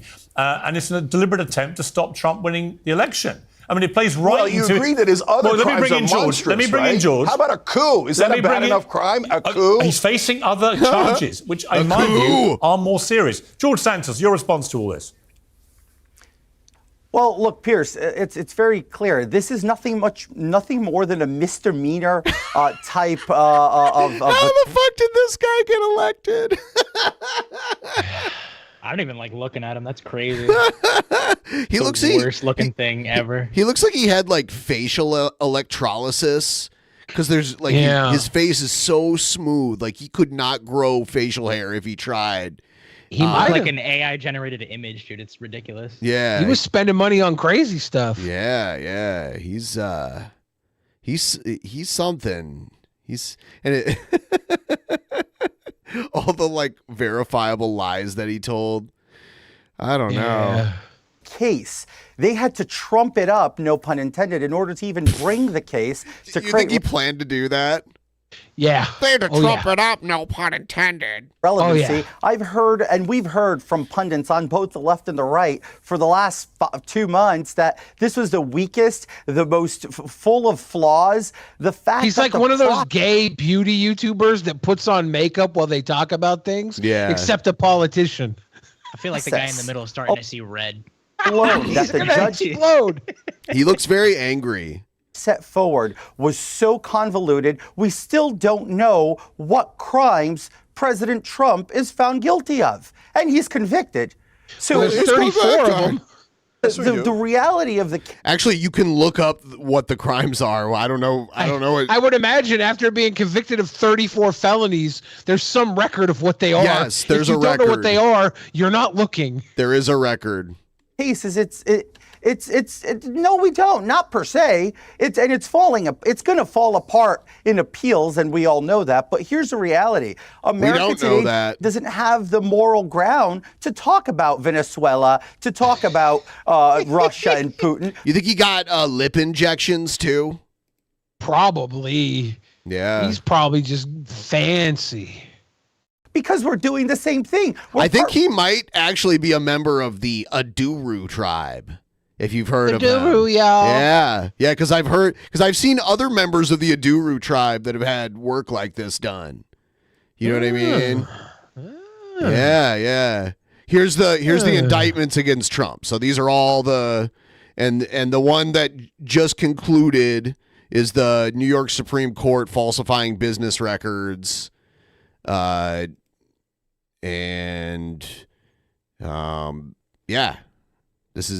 This is everything here. This explains all of it. Oh shit! I think that's explaining what a felony is. Yeah. No, this is it. Or hold on, no, that's just the crime. This is the page. Yeah. I think this is it. Maybe down below there it is. might. No, it's the date.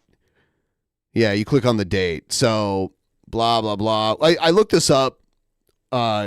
Okay, here it is. 11 for invoices from Michael Cohen. Yes. 9 for general ledger entries for Donald J. Trump. 9 for checks from Donald J. Trump. 3 for general ledger entries for Donald J. Trump revocable trust, and 2 for checks from the Donald J. Trump revocable trust. Is that 34? Yeah. Yeah, and so like some of these checks were to the tabloids to shut up about it. Damn, you getting felonies just for buying off tabloids now? It depends on where the money comes from. Yeah, what's up with that, Trump? Persecuting our political opponents. Next step is we're going to start killing them, because the reality is what took place. The one thing I would say, the one guaranteed thing, and I'll bring in Vincent here. The one guaranteed thing is that now the benchmark has been set by the Democrats to politically prosecute. Well, Joe Biden better buckle up, because it's going to be a rough ride. I'm about to say that, is that now they've set the precedent for doing this. You don't think the Republicans are going to do exactly the same thing to the Democrats? Of course they are. And that's why I say it's not in America's national interest. I asked that question earlier, Pierce. We decided they weren't going to do that. Wait a second. Emily? George Santos is talking about moral ground. I think I'm going insane here. The man... Yeah. As a spoonful of sugar makes the medicine go down. That's all I hear. Politics. Joe Biden is top of his class in law school. Joe Biden had to drop out of an entire presidential run for plagiarizing. I mean, come on. You can't make that argument and ignore Joe Biden, the sitting president of the United States, who's the lying commander-in-chief. Okay, let me bring in... The biggest liar to ever be president of the United States. He's calling other people.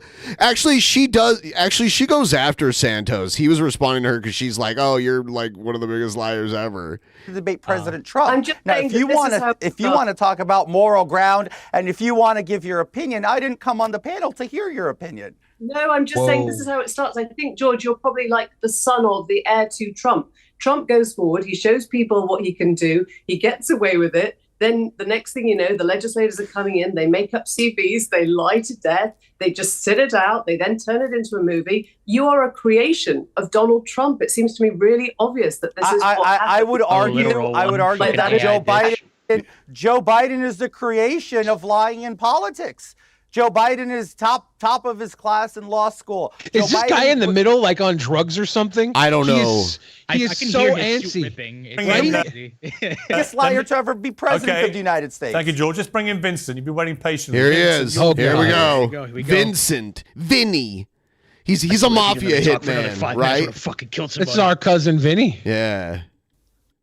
Now let me make it very clear. Patiently, but he's going to tell us about the Utes. Voting inside because of hearing all this freaking nonsense. Like as I'm in here in this van, Piers, I'm picturing Lady Justice, and I want to believe that she's still standing tall in the greatest country in the world. But yesterday, her blindfold was ripped off, her scales were tipped, and the snake at her feet won. Okay, this wasn't humiliation. As much as Chank and whoever that lady is wants to talk crap about you, he's not humiliated. He has the toughest skin out of anybody that I've ever seen as a president. Whoever that lady was. He's a New Yorker, and guess what? He doesn't give two damns. You know who was embarrassed? You know who was embarrassed? the country. Okay, but you know what, Piers? Nobody's asking why. Why, since the day this man announced that he was going to run, the left, everybody, the swamp, all these deep state, they all turned on him. Everybody, you know, from the DOJ, Obama with spying on his campaign, from Hillary with 2016 with her BS dossier with the Russian collusion, the 2 fake impeachments, the January 6th setup, Chank, you and this coup BS that you keep spewing. Why is he saying nobody asked this? Cenk Uygur literally made the entire point that they're going after Trump because he's anti-establishment.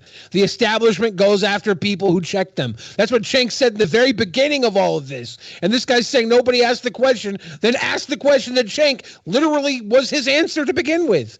With all the FBI agents in the crowd inside the Capitol, you're talking nonsense, Cenk, okay? And then now this lawfare, it's ridiculous, okay? It's humiliating to the world. And I want to say, Donald Trump in 2024, I can't wait, okay? I cannot wait for him to come in. And 2020, that November is going to be that from day one, a day of reckoning. And I hope he comes after all the Democrats. Because, by the way, Hillary Clinton, and you mentioned Bill Clinton, rape, sex allegations, rape, Hillary with her emails, Benghazi, how many charges? How many trials, Piers? 0. Well, that is Joe the point Biden, I've been trying documents, to... Well, okay, I was actually going to ask Emily quickly on that point, because you wrote a powerful column today about how the women have all shown themselves to be very strong with Trump and the men have been spineless all around him, which is a perfectly reasonable argument to make. But again, that point which the Republicans keep making... What did he just pop? The double My guy just standard popped something. The when guy it's in the middle applied just to popped Bill something. Clinton in relation to Took a Trump. You know, Xanax. when you have a president, He an actual needs sitting one. president, who had sex with an intern in the Oval Office and then lied to the American people and paid off a woman for sexual harassment, hundreds of thousands of dollars, but was never brought to any accountability in a criminal court for any of that, a lot of Republicans say, well, hang on. You can't settle a criminal trial. Why not? Why has Trump been singled out for what, in the end, is just a similar version to what Bill Clinton did? It's a payoff to someone to get rid of a story you don't like. Yeah, okay. So the Trump conviction was not about the payoff, and it was not about the sex, and it was not actually about the women. It was about the falsification of campaign funds. It was falsifying his business deals. You can make of that what you will, and actually, I think I would feel very similar thoughts if Bill Clinton's case were around today and we were discussing that.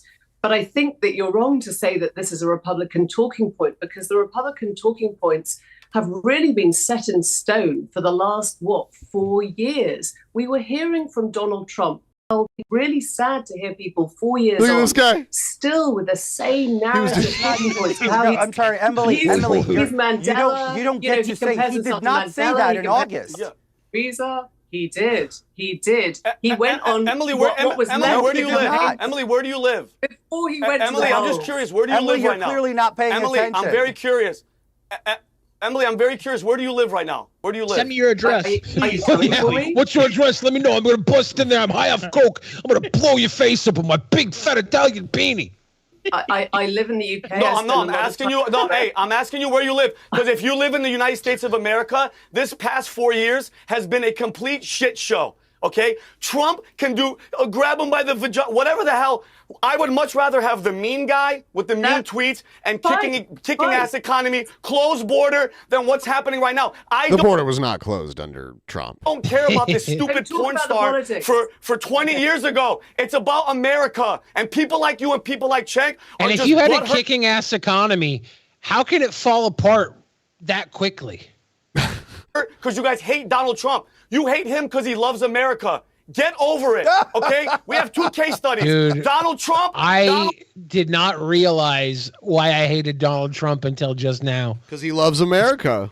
It's so obvious. I was blind to it. I hate that he loves America. Son of a bitch. An American-loving son of a bitch. 4 years, Joe Biden for 4 years. All right. You guys are delusional if Okay. you want Joe Biden. All right. You're delusional. Okay, hang on. We've been joined by the delusional. eminent pollster, Frank Luntz. Frank, you've been, thank you for joining me in the studio. This guy here. is so high. Things getting a little heated, as they often do. Let me What just the ask hell you- is Uncle Fester in a wig? Why is he sulking like this? This What is going on? This guy's a pollster. I've seen him over the years on all the different channels and stuff. On a strict polling perspective, What has been the kind of instant fallout from all this? I mean, has there been an impact either way for Trump's chances of winning the presidency? We did 2 focus groups last night, but I need to preface it. I don't know if this makes you proud. I'm watching them yell at each other and act like idiots, all sides. I know that the American people are more divided than they've ever been. I actually care about this. You're both British and American in what you do. God help the British if they become like the Americans. You think that the average American looking at this will be proud? I actually think the whole debate around... He's like, your show's... It's kind of funny, but your yeah. show's a disgrace, is basically what he's telling them right now. And Donald Trump has become a bit like the Brexit debate in the UK. So toxic and so tribal, and so many people just lose their minds when talking about Trump. And that's why I always try and bring it back to, if I can, a sense of perspective and fairness, which is, has he been treated how other presidents have been treated for their own situations, like Bill Clinton, with Paula Jones, the payoff, with Monica Lewinsky and so on? So the question there is, in asking the undecided, the swing voters, people who vote Democrat and Republican, first, they do not believe these charges should have been brought. They don't think this is a big deal. The other cases are significant. This one is not. Second, they think Trump is guilty of this. The public does think that Trump was wrong. Third is that nobody wants him to go to jail over this. They don't want him. This is why the American people want to change in who the nominee is. They look at one candidate and they say, my God, he's so old. They look at the other candidate and they think, my God, he's so dishonest. And that's why over 70% of Americans don't want this matchup. The truth is, both sides, Democrats and Republicans, are trying to defend something that the American people don't want. And as So he his business is polling data, and he's saying like 70% of the country doesn't want either of these guys. Yeah, and it's fucked because about 30% of the country is usually how much of the country votes. Someone, you and I have had a few conversations like this. This used to break my heart. Now I'd say to them, I'm not going to even say shut up, because then I'm playing their game. Cut it out. The damage that this is doing to the democracy, to the belief that democracy doesn't work, that no one's listening, that they'd rather have a food fight than actually get something done. In the end, inflation is more important than this trial. Immigration is more important. On the Democratic side, abortion is more important, and healthcare is more important. We're having this shouting match, this food fight, when in fact Americans believe that Washington doesn't get anything done. Should he have been prosecuted for this offense? They don't think so. I can't answer that because I'm a pollster. I can tell you what the impact is, and it is awful. Yeah. And if you love your country, as these people say that they do, they'll stop behaving this way. A good way to shit on that question. Has it improved or diminished? Just like, fuck your question. I want to say things. Yeah. It's raised him more money in one day than any ever before. Has to help him. And So he said they were like arguing like idiots, and Vinny's gonna have something to say base about is that. even stronger. Here's the problem. Snap. You talking to me? The public is afraid that it's now made it more likely that after the next debate or off. the next trial, we're going to see violence. The public now believes that it's less likely that we will come together when the election is over. Pierce, this stuff matters. We are at the precipice of blowing ourselves up. We can replay this whole thing right now, 6 months from now, and say, my God, we saw it happening and we didn't do anything to stop it. You're the only one who has an American and a British audience, an American and a British sensibility. I know this is good for ratings. I know that people get a kick out of this. It's entertaining. But I'll tell you guys something right now. You continue to behave that way, making faces, insulting each other. You're destroying the tenets of democracy, and we have to stop. Well, let me ask the panel. Let's get them back up. Oh, God. Let's get their reaction to that. Cheng, you guys are all part of the problem. Yeah. So look, I actually agree and disagree. So when Frank says that, hey, 70% of Americans don't want either one of these candidates, I totally agree. I'm with the American people. So when George Santos says that Joe Biden's a liar, he's right. That's one of the rare things he's right about.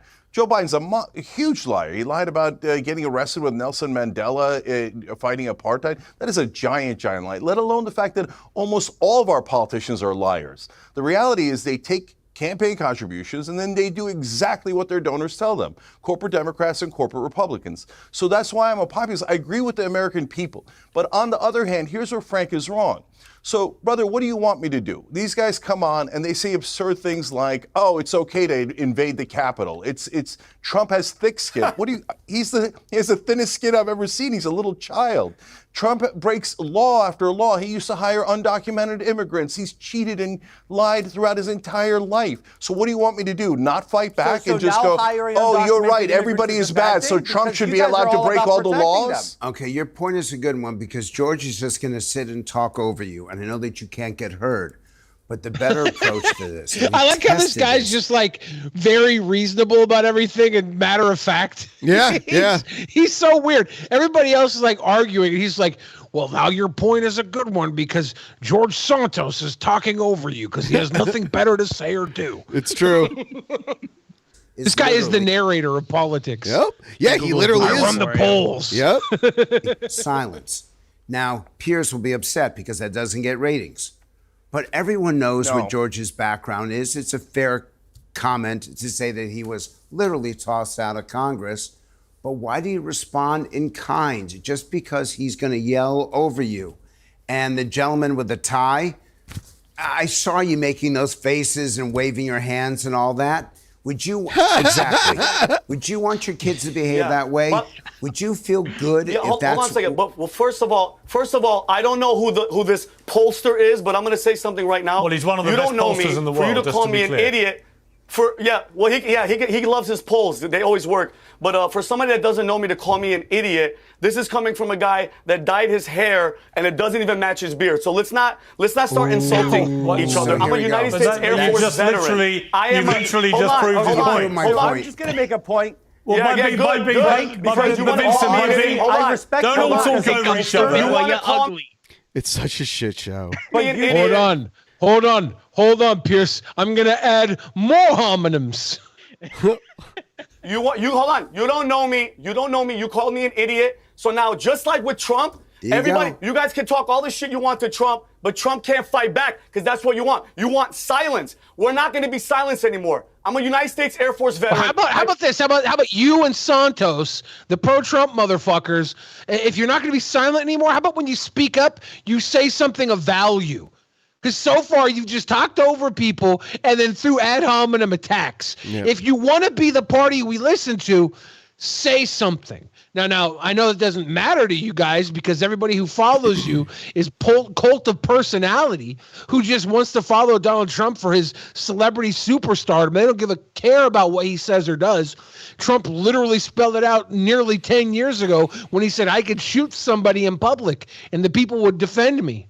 That's how crazed and behind him they are. You're ugly and stupid, and you need to calm down, all right? Trump, true. My apologies. Parents are legal immigrants. My brother's a veteran. My sister's a veteran. We are sick and tired of staying on the sidelines and just being nice. Enough is enough with people like you. Just sit there and let the left get away with murder. To hell with that. Okay, to hell with that. How much time every day do you think he spends in a tanning bed? The guy in the middle. He looks burnt. Yeah, I don't know if he's burnt or coked up. I think he might have some blood pressure issues. There's a lot of veins. There's a lot going on here. Yeah, popping out of his head. Yeah. I'm just going to go here and hang say on, this. George. Hang on. I want to bring in Michael van der Veen, who's been waiting patiently, who is one of Donald Trump's former lawyers and has actually been in legal action against. Oh, my God. Oh, my God. Against Donald Trump. So he's been on both sides. What happened to Saul? Let me ask you, Michael van der Veen. First of all, are there grounds for appeal here? People say this will definitely go to appeal and Trump may well have all this turned over. Is that likely? Well, it's very likely that an appeal is going to be filed. In almost every criminal prosecution in the United States, if there's a finding of guilty, an appeal is filed. The likelihood of success of the appeal is a different matter. With those guys? There are some. Yeah, I think it is. Oh shit! Hold on, no. They come back. All right. He's got full screen. Screen time too. Yeah. What happened to the lady? They kicked got rid of her for the pollster. Yeah, which is a good move in my opinion. Absolutely inevitable that the Republicans are now going to try and do this to Democrats, to Democrat presidents, to whoever they can get their hands on for retribution. How does any of this help America? I mean, looking at this from across the pond, I think everyone's lost their minds in America. To do this, like I say, over something so relatively trivial, to take it to the place where a president sits there in an election year for 2 months listening to tawdry details of a one-night stand with a porn star. It just, to me, the bigger picture here has been completely overrun. Yeah, listen, I'm a rare guy who's on the Democratic side who understands all the things that you guys are saying, but I think you're wrong on a couple of critical elements. First of all, the powerful have been doing this for a long time in targeting people. So, for example, Elliot Spitzer was the sheriff of Wall Street. He was actually taking on the big banks and trying to protect the average American. So what did they do? They targeted him. There's a whole movie about it. They admitted, they brag about it. They said, oh, we're going to try to get him on anything. And so they targeted him, and they found him, in his case, with a prostitute, and then they embarrassed him and got him out of office. So this is something that the powerful have been doing for a long time. But the critical thing that you guys are missing is the powerful were actually protecting Donald Trump for 2.5 years. Donald Trump. When he's actually broken countless laws. I mean, the fake university that he ran, he paid a $25 million fine, but he could have been brought up on criminal. Santos is just like, criminal charges on that. He could have been brought up on criminal charges on his charity, but they protected him because he was one of the elites. And yes, you guys are right. The establishment doesn't like him. So 2.5 years in, when they finally realized he's going to run again, they brought up these charges. But the reality is they should have brought up the charges earlier because he did do these crimes. That's why he was convicted. You guys can say, hey, I hate the system, and I'll agree with you. And I'll hate the way that the powerful target people that are not in favor of the establishment, and I agree with you.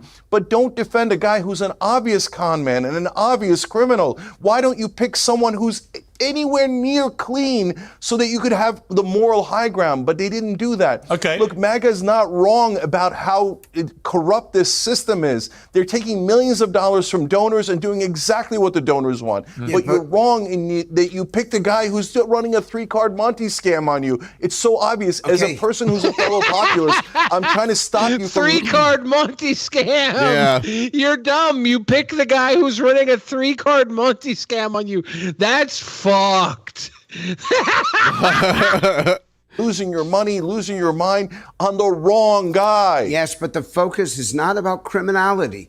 The focus is how do we afford housing and health care? How do we afford food and fuel? How do we get control of our border? How do we make sure that women have the right to choose? How do we do these issues that affect people in their day-to-day lives? Yelling about this doesn't fix anything, and it's why the public hates Washington. This guy is out here spitting the truth, and guess what? Nobody wants to hear this. Nope. No, nobody on this panel wants to hear this. Nope. They're part of the confusion. Because he actually gets the data from the people, so he knows what people actually are concerned about. Whoever does his hair is probably the CIA. They make sure he looks like the biggest buffoon with that hair, because this cokehead in the middle called him out for it right off the bat. Oh yeah, like there's no. Well, I mean, he needs to pull a stylist. This is what he used to look like. Okay, so this is a glow up. Yep. He's Hodor. Everybody's Hodor these days. I'm seeing Hodor in literally everybody. Hates the elected officials, now hates the Supreme Court. They're asking for results. They're asking for getting things done, and they're not seeing it because of debates like this. Okay, George Santos. Donald Trump Jr. tweeted, the left is willing to destroy our republic to stop Trump and keep their power. On November the 5th, let's show them we won't let them get away with it. Michael Cohen, today's an important day of accountability and the rule of law. While it's always been a difficult journey for me and my family, the truth always matters.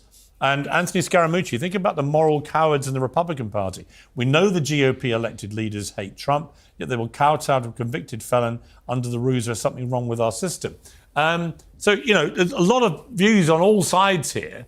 It's just, to me, all it's done is cement the polarization. It has whipped up the tribes. It's made the toxicity even more extreme. And as we've seen throughout the year, the more that people have come after Trump legally, the more powerful he has seemed to get in terms of his electability. I'm going to have to concede and agree with Frank. Frank's a talented pollster. He knows what he's doing. He's been doing it for many years. Despite his opinion of me, I really don't care. But I'll always defer to him. He understands the pulse of how this is going to affect. It doesn't affect me as a voter. I know it's not going to affect the base as a voter. But the concern... Wasn't he supposed to go to jail? Didn't he get prosecuted? What? There was a lot of fraudulent stuff, and I don't know. Maybe he's still being tried. Yeah, I don't know. It was actually comically amazing how much fuck shit he was doing. He was doing so much. We have is with that big middle of America, and politics is a zero-sum game. If you're losing your Vinny stream, imagine him losing his mind to Joel Dono's mid-coke binge. Yeah, he would be one of those gambling streamers. Oh my God. On Kick. Losing, there's no way you can change that. So this does impact, in a way, your middle-of-the-road independents, moderates. This is definitely going to be an impact, and we need to measure this and see how much it's going to impact. But I also see a lot of Americans looking at this and saying, wow, the weaponization of government has become so outrageous that not even a former president is being spared. So there's two sides to that coin. Obviously, I'm not going to pretend here to be a pollster. Frank does that for a living. I'll defer it to him. But the reality is, what happened to Donald Trump is absolutely unbecoming of the process. All right, Vincent, let me ask you, is there anything Trump could do that would dent your support for him? I mean, he joked about being able to shoot someone on Fifth Avenue and he'd get away with it. Pierce is there just bringing up he the could things do? I bring Because up 2 minutes after I bring them up. Did I watch this and it just just saying the things he's saying? Or is this everything? This is all people know about. This is the timeline. Maybe you are Pierce Morgan. Ben, we promised we wouldn't bring this up on the show. To MAGA supporters, there is nothing he could do that would dent that support. And thanks for the question, Pierce. There's a misconception. The whole COVID, warp speed, everything, I'm not a fan of it. Rushing the vaccine, not a fan of it. Saying he was going to close the border, didn't do it. I'm a hard critic. But for Cenk and everybody that voted for Biden, with everything that you're complaining about Trump, would you rather have the policies and where we were 4 years ago, or what is happening right now? And you can't compare it. And this is their game plan, Piers. You know what they do? They try to kill and destroy your reputation. Then they go after your money. They've done that. There's only one other option, Piers, and that's the biggest fear that I have. The only other option is to get rid of him. If this was November 1963, guess what? You don't think they would have tried to take Trump out? You know what I mean? You know why they can't? My God. Piers, because everybody has everybody's recording and the world is watching. It's not just one camera and a Zapruder. Okay, this guy loves America. He's been saying it since the 70s. I don't understand if they didn't want Trump doing what Trump's doing, it would have been 1963 all over again. 1963 happened to make sure nobody could be in this position ever again. It's been rigged. Conspiracy theory over. Don't understand. Since the 70s, on Oprah, on Larry King, Donald Trump, I love America. Everybody's crapping. Because he said he loves America so many times, that means he loves America. On our country from honestly, China. if I said I love America half as much as Donald Trump did, I probably would love America. Everybody, I want to put us first. They hate him, Piers, because he loves the country. Plain and simple. Okay. I feel like, Cenk, do you want to go back? Like, which one would you rather live in? Well, I would ask Cenk a different. Are you happy with where we are now? I would ask Cenk a different type of question. Is everybody forgetting how the Trump presidency ended? We were literally locked in our houses. We were. It was not great. What's extraordinary is that you've had Trump facing nearly 100 criminal charges this year, and yet his poll numbers against Biden get stronger and stronger, and he's now ahead in many swing states, to the extent that the Democrats, separate to all this, have been panicking. There was a big piece, I think, in Axios or one of those sites this week about the internal panic going on with the Democrats, that they just don't think they can beat Trump. And if I was a Democrat, I'd be pretty concerned that, having seen the scenes last night, having seen the strength of the reaction, the galvanization of Trump's support, and the extraordinary fundraising that was going on, I would be thinking that these poll numbers are probably going to get worse against Biden, not better because of this, which makes no actual sense other than he is the master, martyr, victimhood political exponent. Ever since Trump decided to run with witch hunt over Make America Great Again, all these charges have only solidified Trump's campaign. Anything you put against him solidifies that witch hunt program that he's been pushing. Like it's all of these things that are happening only make Trump stronger in the eyes of his constituents. Yeah, it's crazy. Easy sell. So I think the Democrats and Republicans are wrong, but in different ways. So you make a good point in that the Democrats have just two game plans, right? One is call Donald Trump a criminal, and the other is call Donald Trump a racist, sexist, and all sorts of mean names. I got it. In my opinion, he is those things. But is that a right way to win the election? No. Why don't you try doing something for the American people? I know that comes as a shock to establishment Democrats. But wait, we have to serve our donors first. Look, if Biden had passed anything, Jesus, public option, universal health care, he didn't even propose it. Do the simplest little things like make marijuana legal. These are all layups, overwhelming support for so many of these things, paid family leave. But the Democrats want to serve their donors, so they don't do the things that would actually make them popular. Instead, all they want to do is attack Trump. On the other hand, the Republicans are wrong in that they think, oh my God, Donald Trump is this special little victim, lifelong criminal. Piers, you know that he cheated and lied and never pays anyone back. 6 bankruptcies. Why? He's like, well, I'm not a sucker. Well, they gave me the money. I'm going to keep it. I'm not going to pay it back. He's a con man, and everyone outside of MAGA knows it. Pick a different guy. And I say the same thing to the Democrats. Joe Biden is a feeble old man. He didn't do any of these things that he promised. Yeah, I know he passed some laws, but again, the donors benefited the most. So they're both wrong. The reality is, can someone please serve the American people? Donald Trump, Vincent, he's not on your side. He says, oh, I'm for America, but he's only for himself. And then he says, let's rip up the Constitution, and the Constitution shouldn't apply. I should be dictator. He says all these crazy things because Donald Trump only cares about one man, himself. Democrats, please wake up. Oh, no. Now I see Sandoz like, oh, no, you're totally wrong. Nope. Not buying it. And serve the American people. Immediately after he was convicted of 34 felonies, he put out a huge donate to Trump campaign. If you have $1, send $1. Anything helps. We're in the fight of their life. If they can do this to me, they could do that to any of us. He immediately went for the donos. My guy, he should be a guest on the Drunken Peasants. All you do is that he say he's a bad guy. It's not enough to win this election. That's why they're losing. Okay, let's just have a little bit of light relief for a few seconds. This is just some of the reaction from the memes and the late night shows to what's been going down in the last 24 hours. Rock and roll. Money, because I've had a lot of fun. I fought the law, and the law won. I'll be taking naps until it's all done. I fought the law, and the law won. Pretty good. Somehow I'm still allowed to run.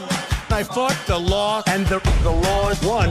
I fought the law, and the law won. Take me home, mommy. This is too tough for me. That was tough. Now, see, we're laughing, right? Because I find that funny. I can laugh. This guy's hunchback, his hair. He really reminds me of Uncle Fester when he got the girlfriend in the second Addams Family movie, and he put the wig on and had the suit just like this. This guy says everything smart. He's a very intelligent man, but I don't know what he's going for with this look. It's cute. For one thing, he's like an older guy, and I think he's like kind of nerdy too, So yeah. I don't know what he's going to say here. Maybe we should listen to it because be offensive, and there will be people who hate Trump who think it's hilariously funny. But ultimately, where does this leave the country? We have a problem that both sides created, and neither side's willing to do anything about it, which is the debt. We're going to have an explosion, and it's going to happen in the next year or two. We do not have the money to pay our bills. We're promising we're spending so much right now. You can blame Trump, you can blame Biden, but we don't have the ability to solve it, and we don't have any cooperation between senators and congressmen, between Republicans and Democrats, progressives and conservatives, and it's going to wreck us. So I appreciate that. I thought that was funny. Yeah. I thought it was a good song. Yeah. I'm going to steal it for my speeches. I should pay you a royalty. But He didn't make it. It glosses over something that's really serious. We are mortgaging our kids' futures. We're doing real damage to them, and it's getting to the point where we cannot reverse it. We're going too far. Vinny, let me bring you back in here. Yeah, let's bring Vinny back in look, here. There's That's a lot a good of people idea. thoroughly reveling in what happened to Trump. But I also see his base getting very fired up and the money pouring in. You know, is this one of those situations where, okay, it's bad news if you support Trump, but it might end up being good news? I mean, Trump. Last night, Piers, we did an emergency podcast. We had 66,000 people watching live. It was the most watched live YouTube in the world on the PBD podcast.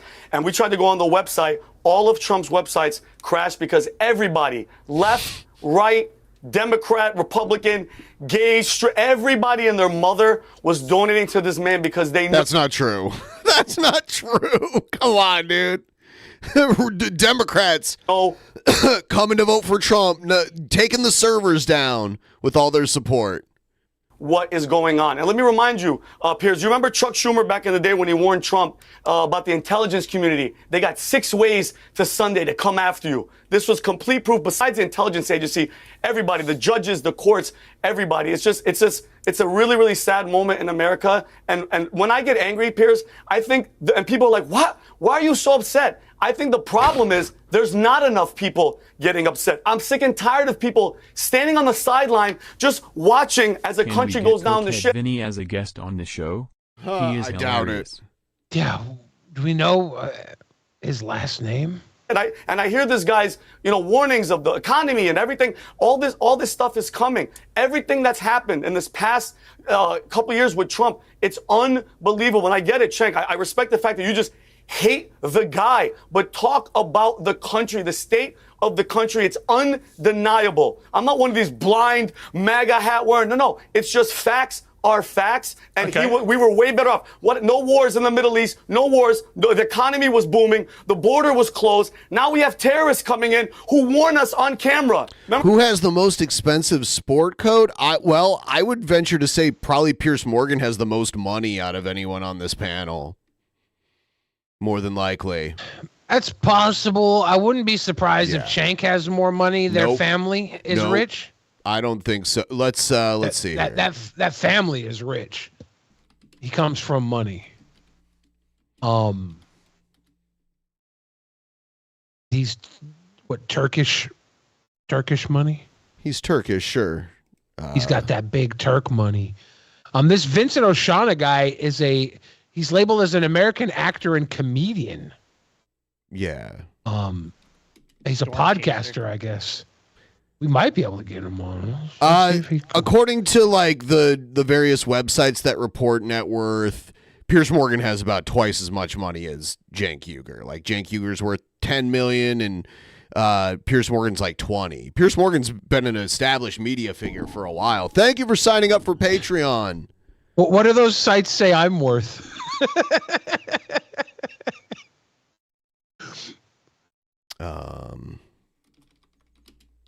After the release of God Complex, who knows? Right.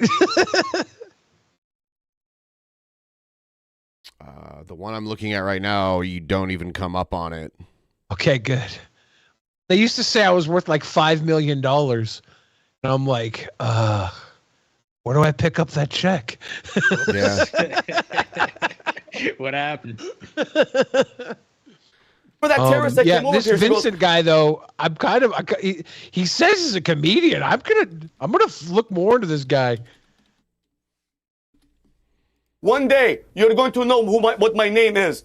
That explosion of the economy, there's going to be other explosions. There's going to be this next coming year, it's only going to get worse. All right, Piers. You wait and see. Let me bring in John Bolton, the former United States ambassador to the UN. Oh, God, it's Mark and Twain. United States National Security Advisor under Trump from 2018 to 19.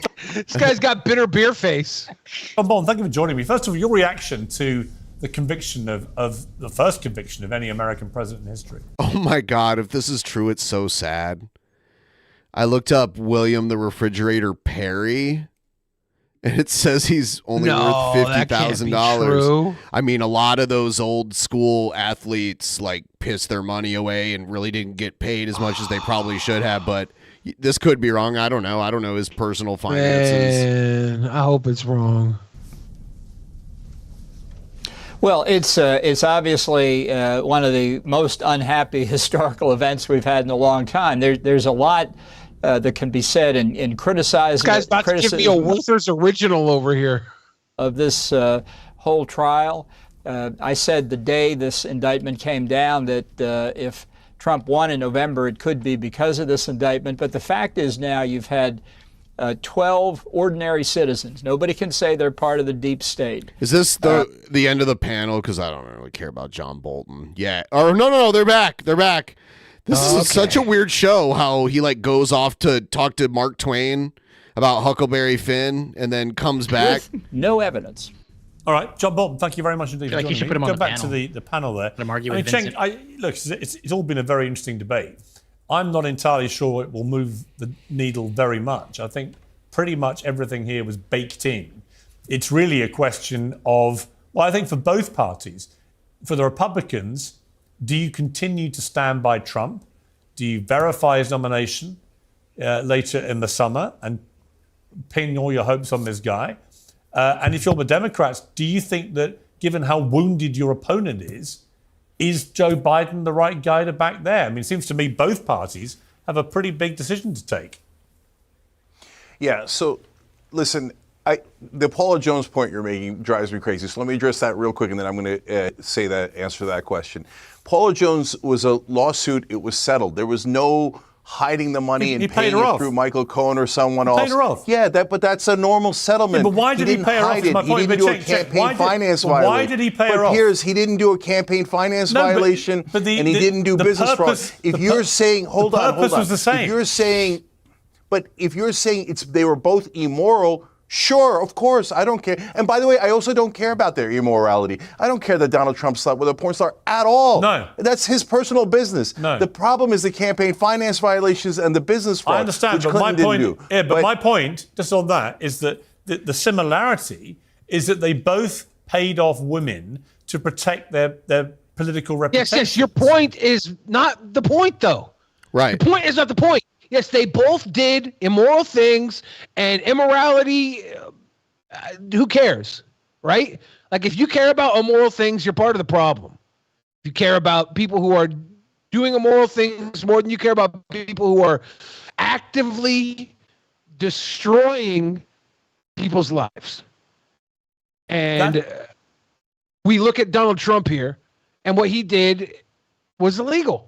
And he's getting busted for it. And it's not even seemingly that big of a deal. We all still think he might win presidency in 2024. Yeah. It's like the entire thing is, oh, we got it. This is start. None of that matters because Trump is still the man. He's still running, and he still looks like he's going to win. Yeah, I guess we'll see. We'll see what happens. But I don't care about that at all. I don't care that either one of them did it. I only care if they break the law. But my point is, one got taken through a criminal. The question is how many people are emboldened to support him more because of this versus how many it's a turnoff for them. And I guess we'll see where that falls eventually. I think based on that boobs donate to Trump thing. Oh, based on the big surge of donate to Trump. People want to support him in all this. They're putting their money where their mouth is. That doesn't that doesn't necessarily translate to votes, though. So yeah, he's getting donations, but how many of those people would have given him donations already, and how many of those people gave more donations than they gave before? You know, you can only vote that was once. The biggest donor day for him, right? You can only vote once. You can donate a bunch of times. So. That's it. We'll see. We'll see how the votes get swayed. Are they going to vote? How many voters are turned off by the felonies, and how many are like, well, I better go out and vote for him because they're targeting him? We need to know. Like, we don't know what percentage of the base necessarily buys into what Trump is saying. So I guess we'll see. Trial. And yet the other one, Bill Clinton, to me, because did Clinton stuff that didn't was do worse. anything criminal in paying off Paula Jones. That's the most normal settlement in American history. By the way, there's other people that did do things wrong in the Clinton era. Sandy Berger stuffed national secrets into his socks, and you know what they did to him? They tried him. And Donald Trump took national secrets, and they're trying them. If you break the law, that's a good point. I remember the Sandy Berger thing. You get tried. But to your question about the politics of this, look. The giant difference between the Republicans and Democrats is that the Republican voters he hid documents in his socks and like ran out of the building with them. Donald Trump, and I respect that. I think they picked the wrong guy, and I think that that's a hard one to try and fight against. They're the mark. Like you get a bunch of boxes that you took away. I thought I was able to clear those boxes. You know, it's one thing you could say is like, hey, maybe he did think they could take those boxes. Nobody stopped him from taking them. But when you try and hide it and run out, that's a hard one to fight against. Donald Trump is a con man, and the mark isn't the Democrats. The mark is the Republican voters. But nevertheless, he ran a successful con on them, and they selected him. On the Democratic side, the voters didn't select anyone. Party leadership selected Joe Biden. And they pretty much closed off the primaries. As you know, I ran against them. Yeah, but I don't think Cenk could legally be president. I think because neither of his parents were naturalized, I believe, and he was born in another country. So I don't think he'd be eligible. RFK Jr. ran against them, and they pushed everyone out of the party and said, no, we're going to protect Joe Biden because he's the dear leader. And that is a terrible idea. That's why he's losing to Donald Trump, despite all of Donald Trump's problems. Look, guys, if you're a Democrat and you can't beat Donald Trump, there's something wrong with you. Hillary Clinton was a terrible candidate. Joe Biden is a terrible candidate. The Democratic candidate should be up 10 points on Donald Trump. If you're not up 10 points on Donald Trump, you suck at this. But he's and not Joe even, Biden has been he's not even in some a swings. terrible Takes candidate. 1 point up. Very quickly. George, very quickly. How about of the fact that 2 points I want to make, Cenk, to you, and the FEC, the Federal Election Commission, decided not to move on this case with Trump. They did not see a campaign violation. The DOJ decided not to move in, but Alvin Bragg in New York City had the wherewithal to move on it. And then to a second point you made, the reason Donald Trump is up on Biden isn't because Trump is bad and Biden is good, is because Biden's leadership sucks. Americans are far worse today than they were when Donald Trump was in office. That's a fact. The economy was worse. The national security is a concern. We have We're just forgetting that last year where everybody couldn't work and had to sit in their house. All over the world. The problem that we're facing is that Americans now have buyer's remorse on saying, well, we can't do 4 more years of Trump. Mind you that the last impression of them is President Trump having to manage a once-in-a-generation pandemic. Okay. Now, we can disagree on all the things. You don't like Trump, I don't like Biden, but we can all agree on one thing. We want this country to thrive. And this country is not thriving today, Cenk, with President here's what Biden. I would say. And that is why Donald Trump is up Here's on what him. I would say to you. We're just hearing the Daily Mail's reporting that Trump may have raised nearly $40 million last night, smashing all records. So, I mean, Vinny, it seems to me the people... The Democrats are probably raising equal money, Piers. Well, they may well be. They may well be. But They're probably raising equal money. Well, maybe. We'll see. But that's a lot of money. Vinny, I mean, what do you think is going to happen in November? Do you think Trump's going to win?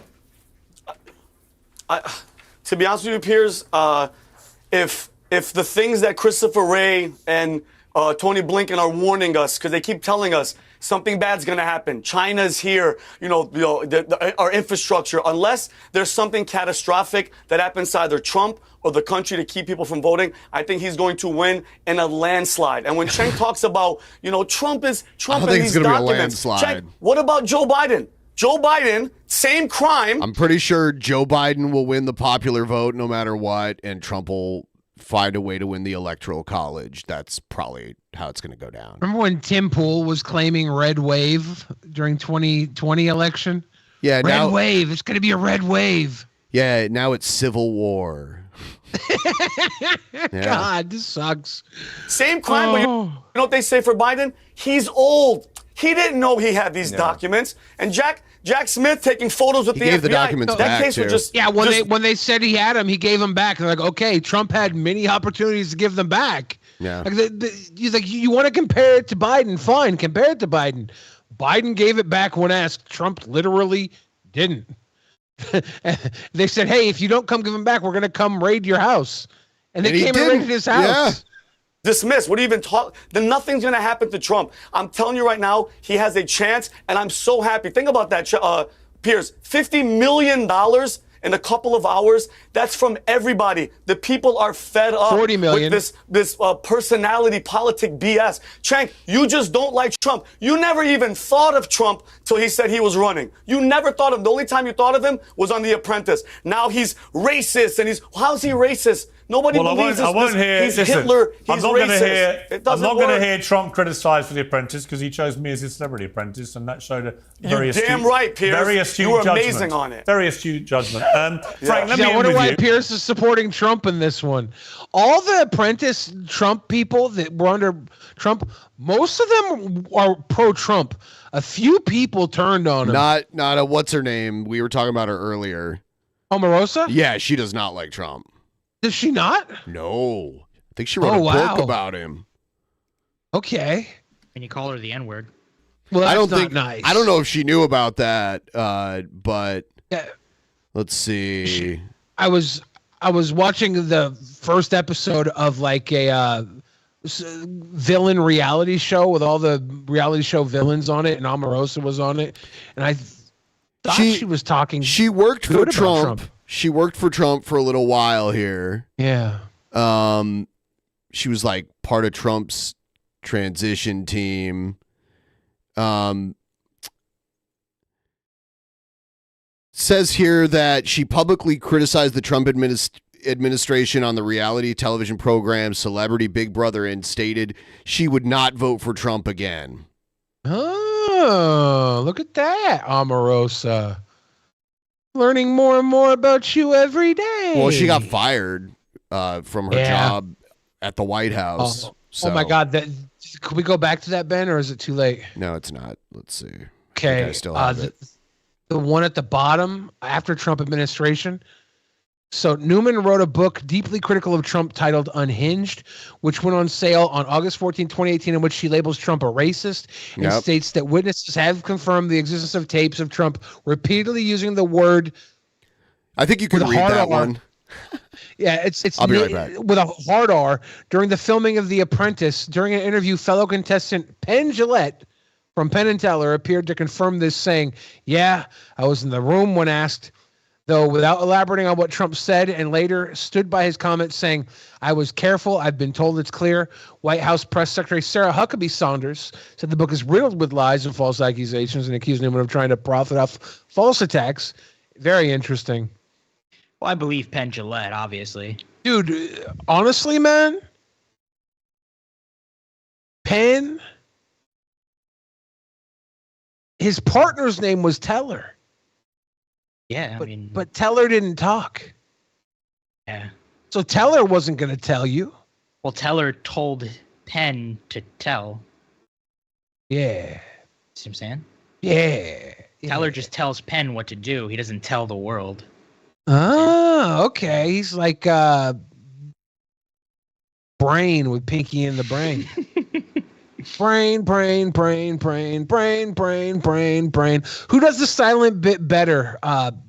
Teller with Penn and Teller or Bob from Jay and Silent Bob?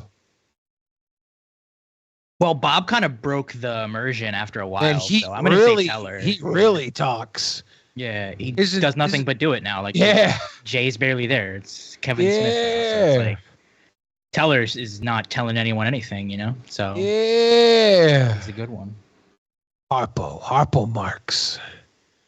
Harpo is Oprah spelled backwards. It's a conspiracy. All right. Back to So this. she did know he used the N-word. There you go. Oh my goodness. Trump is giving a press conference was as I always a speak. con I think man, we Vinny. can predict the kind of narrative it'll be. It'll be doubling, trebling, quadrupling down. The money is pouring in. You've got to assume that that's going to help him in some way. How does this all play out? Where are we going to be in November, do you think? I think we're going to be such a broken country. He calls himself a political prisoner. There is a definition of who is a political prisoner. How much money is he paying in legal fees for all these trials, though? It cannot be cheap. He's probably not paying them based on his track record. He's prepared to use whatever language gets the most attention, gets the most eyeballs. And all the work that we're doing is work to help people disagree better, to find civility, to find unity, to bring people together. And your show and the communication that we had. With most lawyers, though, usually if they don't get paid a retainer, they're not going to keep working for you. They'll stop working for you if you stop paying them. So yeah, he's probably paying out of his millions that he's raising for his campaign fund. Yeah. Please symbolic of how bad things have gotten. And we're going to have that. You and I are going to have this conversation 6 months from now. And we're going to wonder how we got here. Well, we'll know how we got here, but we're not going to know how to get out of it. And I know how to get out of it. I like to think that I'm a patriot, but I'm not sure. I like to think that the American democracy is the best ever. I don't know. I do know that we're sick. I do know that we're divided. I do know that it's toxic. And I know that among people over 65 years old who saw Vietnam, Watergate, oil embargoes, the assassination of Kennedys and Kings, they think this is the worst that they've ever seen in America. I do pay attention to them. I'm going to Normandy. Our young men fought and died for this great democracy. And I think that we have to live up to that. And I'm not convinced that we will. A sad end to a lively debate, but Frank, thank you very much indeed for What coming a in. bummer. To Cenk, Thanks to for Vincent, showing to up, George, buddy. To Emily, who could only stay half an hour, so we're very grateful for her joining us. Are cokeheads saluted? Yep. He's hyped up. He's going to go punch some drywall in a minute. I really like this cokehead. He's got like 100,000 followers on Instagram. I don't know if we can get him on the show or not. I would love to. And I'm going to call him. I'm going to call him Senator Cokehead the entire episode if we get him on. The Gutfield logo looks like he stole it from Garfield. Yep. Gutfield and friends.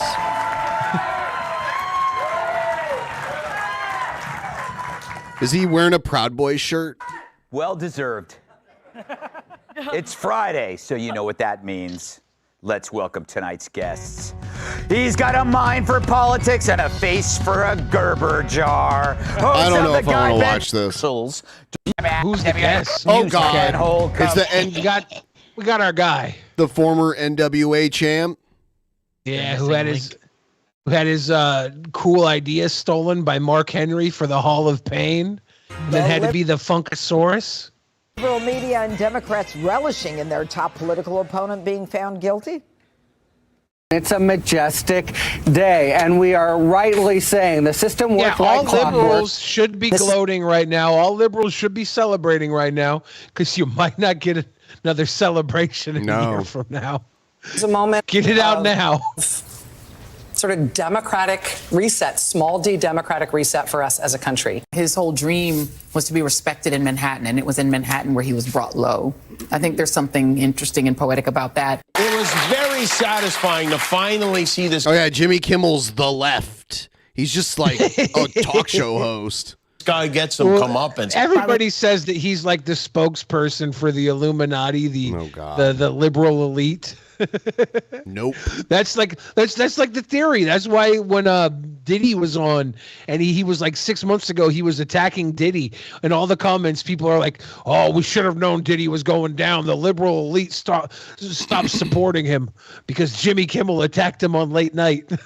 Yeah, that's madness. I was at Costco buying 10 boxes of Keurig coffee, and my watch started to buzz, and I Do got so either of you excited. guys use Keurig coffee machines? Sometimes. I don't drink coffee. I kind of want to get one, though. They have other things than coffee, right? They look so cool. Yeah. I started leaking a little bit. I felt like America won. Yep. I felt like New York won. I felt like the Manhattan DA's office won. I felt like I won. Wow. The lawfare lovers also wasting no time in hyping their new talking point about the former president. He is now a convicted felon. People really have to say to themselves, am I going to vote for a convicted felon? In the most simplistic way, from here on in, the other side has the ability to take the great brander and brand him in the most simplistic term, convicted felon. And that's powerful. I'm going to say something you've never, ever heard me say before, but Donald John Trump. Don't choke. Is a convicted. Confected? Oh, she fucking ruined the fight. She blew the fucking. She paused with great focus. She wanted this to mean something. She made everybody listen to her. Because she won't say his name. She refused to say his name, so she actually said his name right there. That's why Donald John Trump.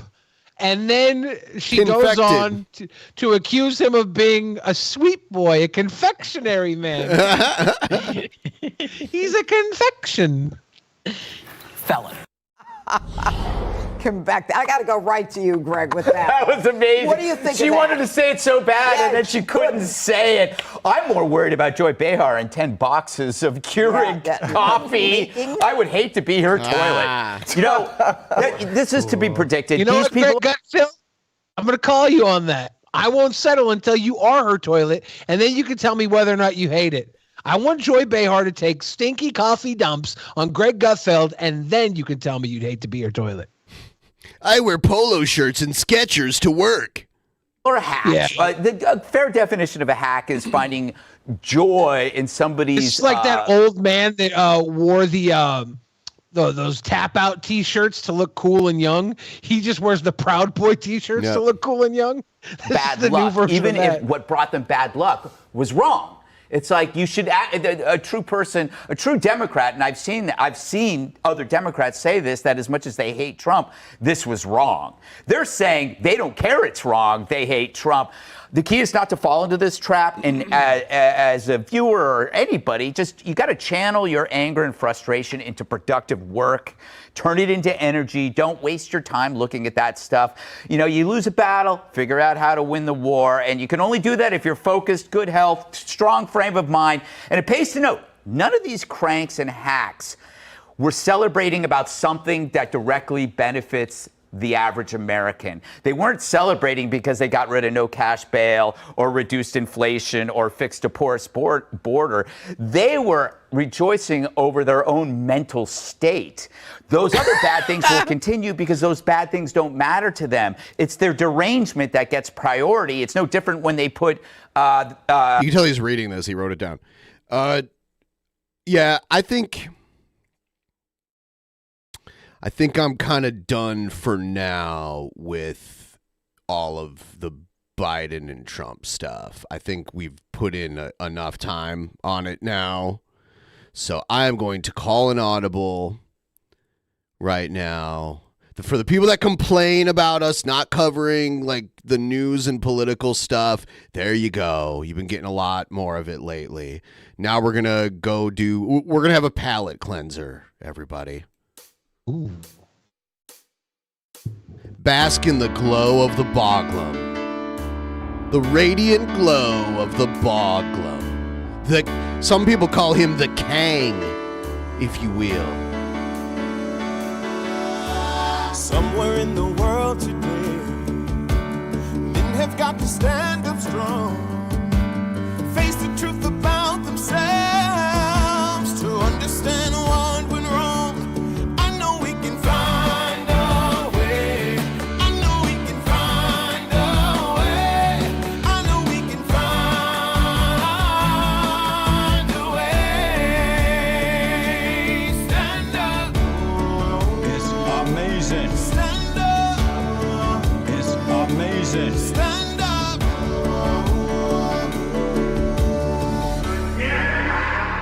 God damn it! Good evening, good afternoon, good morning, YouTube.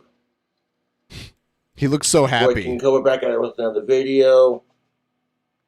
doing some Cash App shout-outs from February till the current month. Yeah, he's got a backlog of Cash App shout-outs. Oh, snap.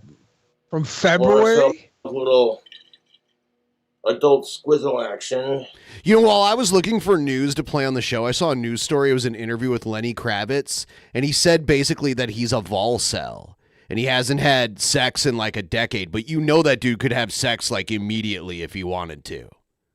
So that's just like... Did he stop having sex the day after his penis popped out of his pants? Is that what happened? He was like on stage and his pants ripped, and he just had his junk pop out. I don't know if that was more than 10 years ago. Maybe he was traumatized. I have no idea. I didn't listen to why he did it, but I don't think it's involuntary. Probably not. I'm thinking Jack Daniels, Tennessee Honey, and some A&W cream soda.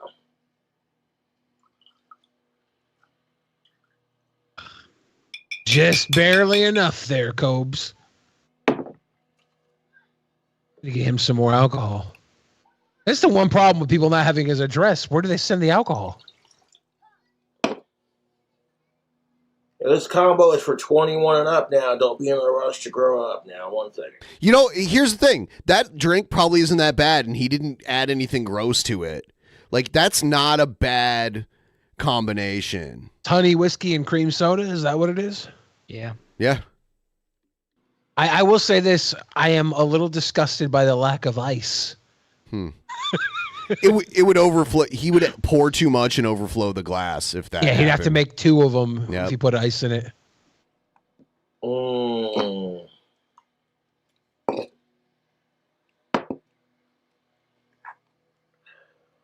We're going to garnish with anchovies. Anyways.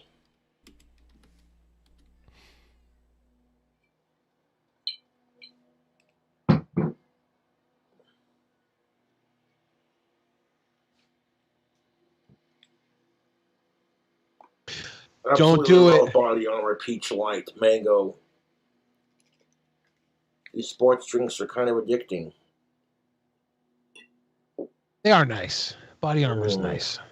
It's a good little tootie.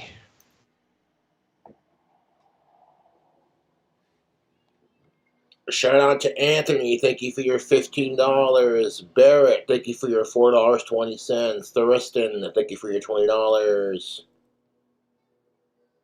Nicholas, thank you for your $1. Cole, thank you for your $7.77. Colton, thank you for your $4. Is that Egghead? That was Egghead. That was Egghead. CSC, thank you for your $10. Rotting, thank you for your $1, $2, $3, $4. Okay. Lance, thank you for your $2. Wyatt, thank you for your $5. Shane, thank you for your $50. Daniel with the $4.20. Jamie, thank you for your $10. Skittles, thank you for your $10. Damn, Skittles. Madison, thank you for your $20. John, thank you for your $1 holler. $1 holler. Anthony, thank you for your $2. Abby, thank you for your $2. Snack, thank you for your $5. Snack. Sarah, Don't thank you tread for on your me. $10. This Tevin, is- thank you for your $12. This is better. Like, I was getting overwhelmed with listening to idiots argue about Trump for 2 hours. So now even just listening to Cobra read thank yous. I hope he doesn't read any one penny. Thank you for your 1 penny. He's an honest man. He'll read them all. Shane, thank you for your $7. Ruwer, thank you for your $6.66. Abby, thank you for your He's talking kind of funny, I will your say. $3 gift card. I guess is what you sent me. A gift card.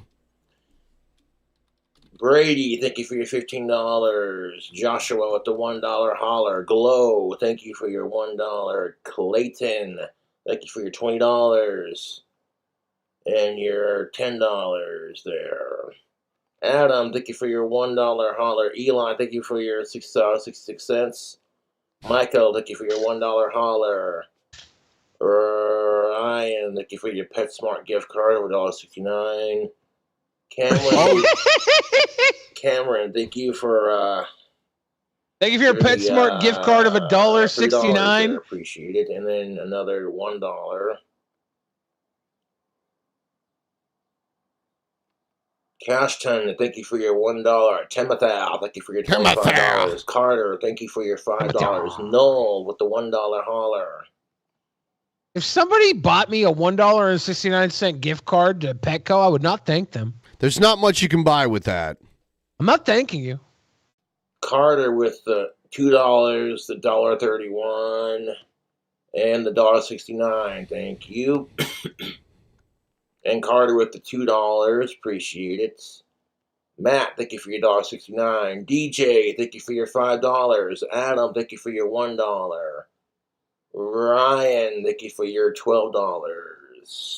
I'm gonna run to Shane, thank you for your $5. All right. Carter, thank you for your $1 holler. Savannah, thank you for your $20. Jerry, thank you for your $10.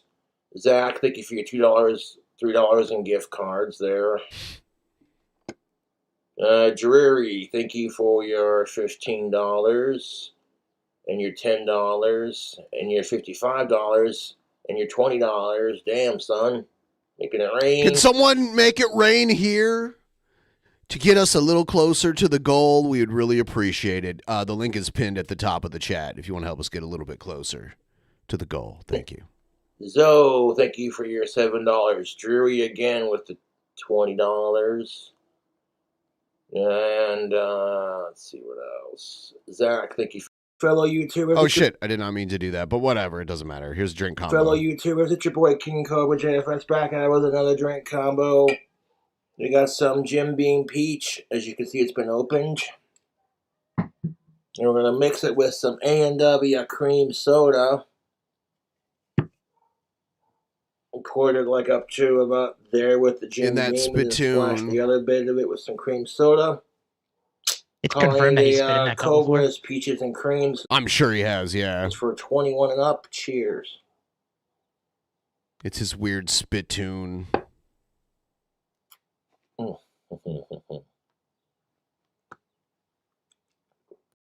Mm-hmm. And that's the end of the video. That's how he ends it. Oh, sweet. I want to try Peach Jim Beam. That sounds good. What is up, you crazy wankers? King Cobra JFS back at it with another video. A drink I poured in the first video, I got to about down to here. And I topped it off with some of this delicious Body Armor Peach Mango Light. Easily my favorite sports drink. These things are kind of addicting because they're so tasty. And when they're ice cold, they are so good. Not a sponsor. Not a sponsor, tubes. Tubes. Antioxidants, vitamins, and zero sugar, which is kind of a bit, but you know, it don't taste like zero sugar. I'll tell you that right now. It's sweetened with coconut water and natural sweeteners. Low calorie, zero sugar, added sports drink with natural flavors, natural sweeteners, no colors from artificial sources. Body Armor Light let's combined. make this girl's white stuff come out again. Yeah, hey! Make that white stuff come out again. Coconut water, potassium-packed electrolytes, antioxidants, and vitamins to hydrate your active lifestyle. Yes. And it's not bad. This Body Armor Lights.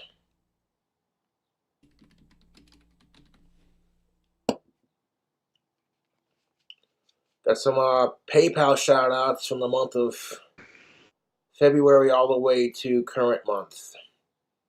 Brian, thank you for your $50. John, thank you for your $20. Jessica, thank you for your $50. Masked, thank you for your 1 penny.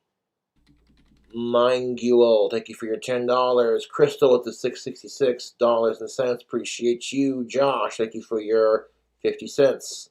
Exhumed, thank you for your 12. Andy, thank you for your 50. Amy, Make thank you that for your white $1. stuff come out of the closet. Tried. Make that white stuff come out again. Awesome, man. Hey! Thanks for your $31.09. Joseph with the $2.50. Holla. Corey, thank you for your 50 cents. Miriam, thank you for your $2.92. Ezekiel, thank you for your 69 cents. Ezekiel. Collab, thank you for your $5. James with the $1 or Play the Cheyenne video, please. Okay, I'll play it. 1 penny holler. Yeah, it is what it is. Casey, thank you for your $20. Arden, thank you for your 1 penny. Connor, thank you for your $5. Ryan, For your 1 thank you for your penny. $1. God. That's so unfortunate that he does that. Yeah. I wish he would stop. Yeah, he should refuse to read those. It's 1 penny. It's kind of insulting. All right, I'll play it here. Here we go. Yeah, I get it, Josh. You think that you can do so She does impersonations. She's naked and laughing and Cobra. much better than me, and you think that I'm ugly or whatever. Well, you know what, Joshy? I see you for who you really are now. You're arrogant, you're cocky, you're conceited, and you don't like me, I know. You don't like me, you find me ugly, you don't love me, you never loved me, and you never want me, you never want my babies. You think you're gonna find someone hotter than this, Joshy? Well, good fucking luck! Quiet! She did the eye thing. That's great. Up! I'm not doing anything! Father and I are trying to sleep. Yeah, and I'm whispering! No, you're not. Yes, the fuck I am! No, you're not. I'm fucking whispering! No, you're not. Yes, the fuck I am! What is wrong with you? That's it, I'm moving the fuck out of here! I'm moving in with Josh! Fuck this!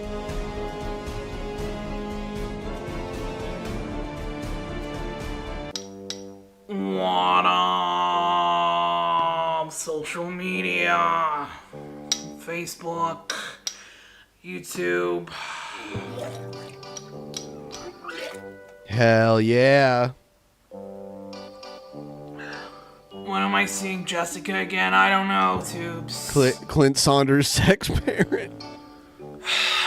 You know, now that my dry spell has ended. My dry spell. With Jessica, I feel like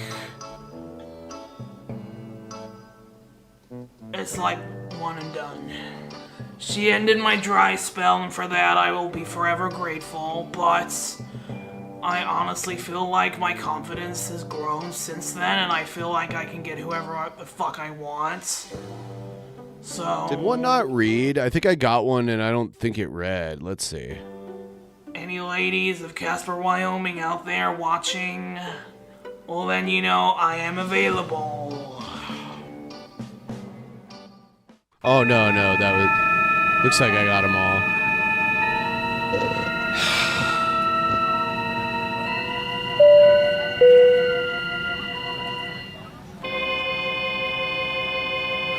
Huh? Hurry the fuck up! Come the fuck on! I want some fucking service around here! Yes, how can I help you? Can I get some mead? Oh, we'll be serving meat with our in-flight meal. Chicken or beef? No! Mead! You dumb fucking bitch! Mead! With a D! D for I'm sorry, mead? Yeah, the drink. I'm sorry, ma'am, we don't carry mead on this airline, but I can offer you an array of soft and alcoholic beverages. This is unacceptable, and I'm calling corporate as soon as we land! Okay, you can find the number for corporate in your booking email. You know, if I were you, I'd be very concerned about my job right now. I just so happen to be dating the most famous person in Casper, Wyoming. Dick Cheney. No, you idiot, it's Joshy. He said that my tastes like Wendy's, and he's gonna get me pregnant. Don't be jealous. Ma'am, I'm sorry. Can I please be moved? I'm so sorry. All the other seats are taken. Great. Oh, I'm sorry. Am I bothering you? I'm just trying to read. Excuse me. Oh, I'm just trying to read. You know what? You're a loser, and I bet you live in your mom's basement. I know goth chicks like me. I know they think I'm hot, and I know they want me. So you can't tell me otherwise. And if they don't want me, that's fine, because I'm not a sicko and I'm not going to force them to be with me. But all I'm saying is they'd be fucking mad not to. You know, my trolls are so mad, obviously, that my dry spell has ended, and theirs hasn't yet. So I'm going to offer them some advice. You know, you gotta be tactical about the way you dress and present yourself. So I wear goth clothing. But it's not just my clothing that's tactical, it's also my soap that I use, and my teeth, they're tactical too. And also, surprise! Fuck!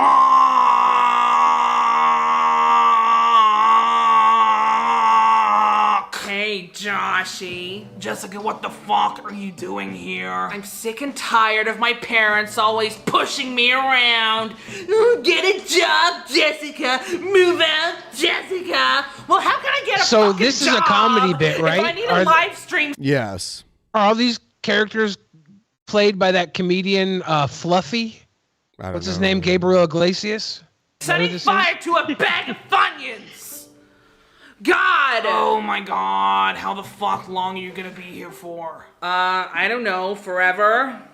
Or until you build your clock tower mansion and we can get the fuck out of here! Jesus fucking Christ. Oh yeah, Joshy, but I'll bet if I were one of your OnlyFans girls, you'd be fist pumping the fucking air right now! You know, this is my dad's place, Jessica, it's not like before. Oh yeah, well, tough shit. Ow, fuck, my toe! Fuck, this is the second time you fucked my toe, Jessica. Oh, sorry! Oh my god. Fuck.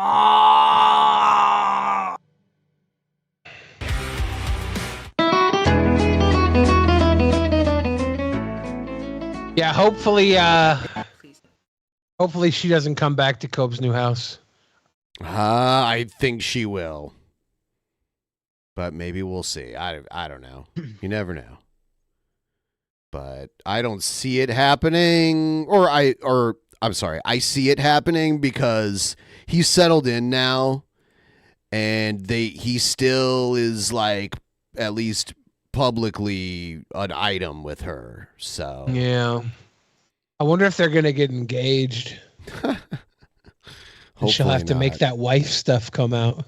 Make that wife stuff come out again. Yeah, at least they're in their own little building where, like, if she screams at them, it won't be as easily heard by the maybe a little bit, though. Who knows? Alive. It's the trailer park saga. Oh, did he get a trailer officially? Yeah. That's his new place. Sure looks like it, yeah. Yeah. Oh, definitely. He was already doxxed. He was doxxed in our chat, and I had to, like, ban the people doing it. So Naughty doxers. Yeah, it's definitely out there. I don't know how they found out so quickly, but it happened very fast.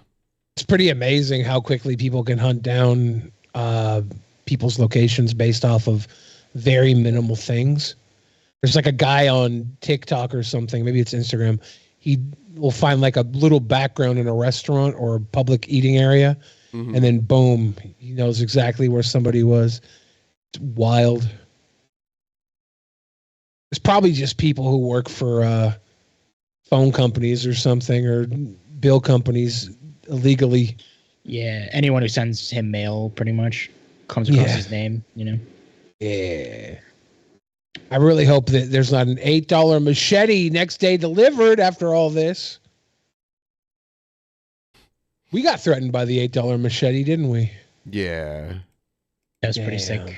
I heard that at work. I was laughing my ass off. Josh, what if she came to kill Ben and I, but you were hanging out with us and she ended up killing you on accident? How mad would you be if you died because of something Ben and I did?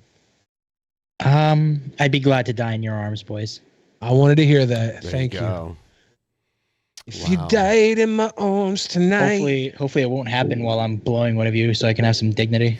Yeah, God, I don't want that machete so close to my dong. So I think we're almost done here. Got a couple more minutes. Please like the stream. Also, if you're in the Discord, please send me some videos for the next few episodes, stuff you want to see us react to on the streams. That would be great if you could help me out with that. I haven't checked out Jessica's Twitch in a while. I see got banned, right? Yeah, it did. It got banned, came back, got banned, came back, I believe, and then got banned, or maybe it only happened once and came back. I have no idea. Yeah. Shit, man. I don't see her right now, unless she changed her name, because I just searched her up on Twitch and I don't see it. Ben, do you know anywhere in the greater Seattle area that makes deviled eggs really well? I don't like eggs. Oh, yeah, fuck. Worst person to ask. Yep. I had some really good deviled eggs in Santa Monica, and I'm like, I wonder if there's anywhere in Seattle that does them. I have no idea. I just immediately got this weird craving. Yeah, not my favorite food. Yeah, no, I did totally dumb. You ask Egghead. Egghead should know. Yeah, so I guess she's banned again for the third time. Yeah, I'm not surprised the shit she says, like, and she gets baited so easily that this will just keep happening until she's perma-banned. It'll happen. She's got to go on Nick Fuentes' streaming service. Cozy. I mean, she still has a YouTube channel. It's just that she abandoned it. I think she thought the trolling wouldn't follow her to other sites, but it did.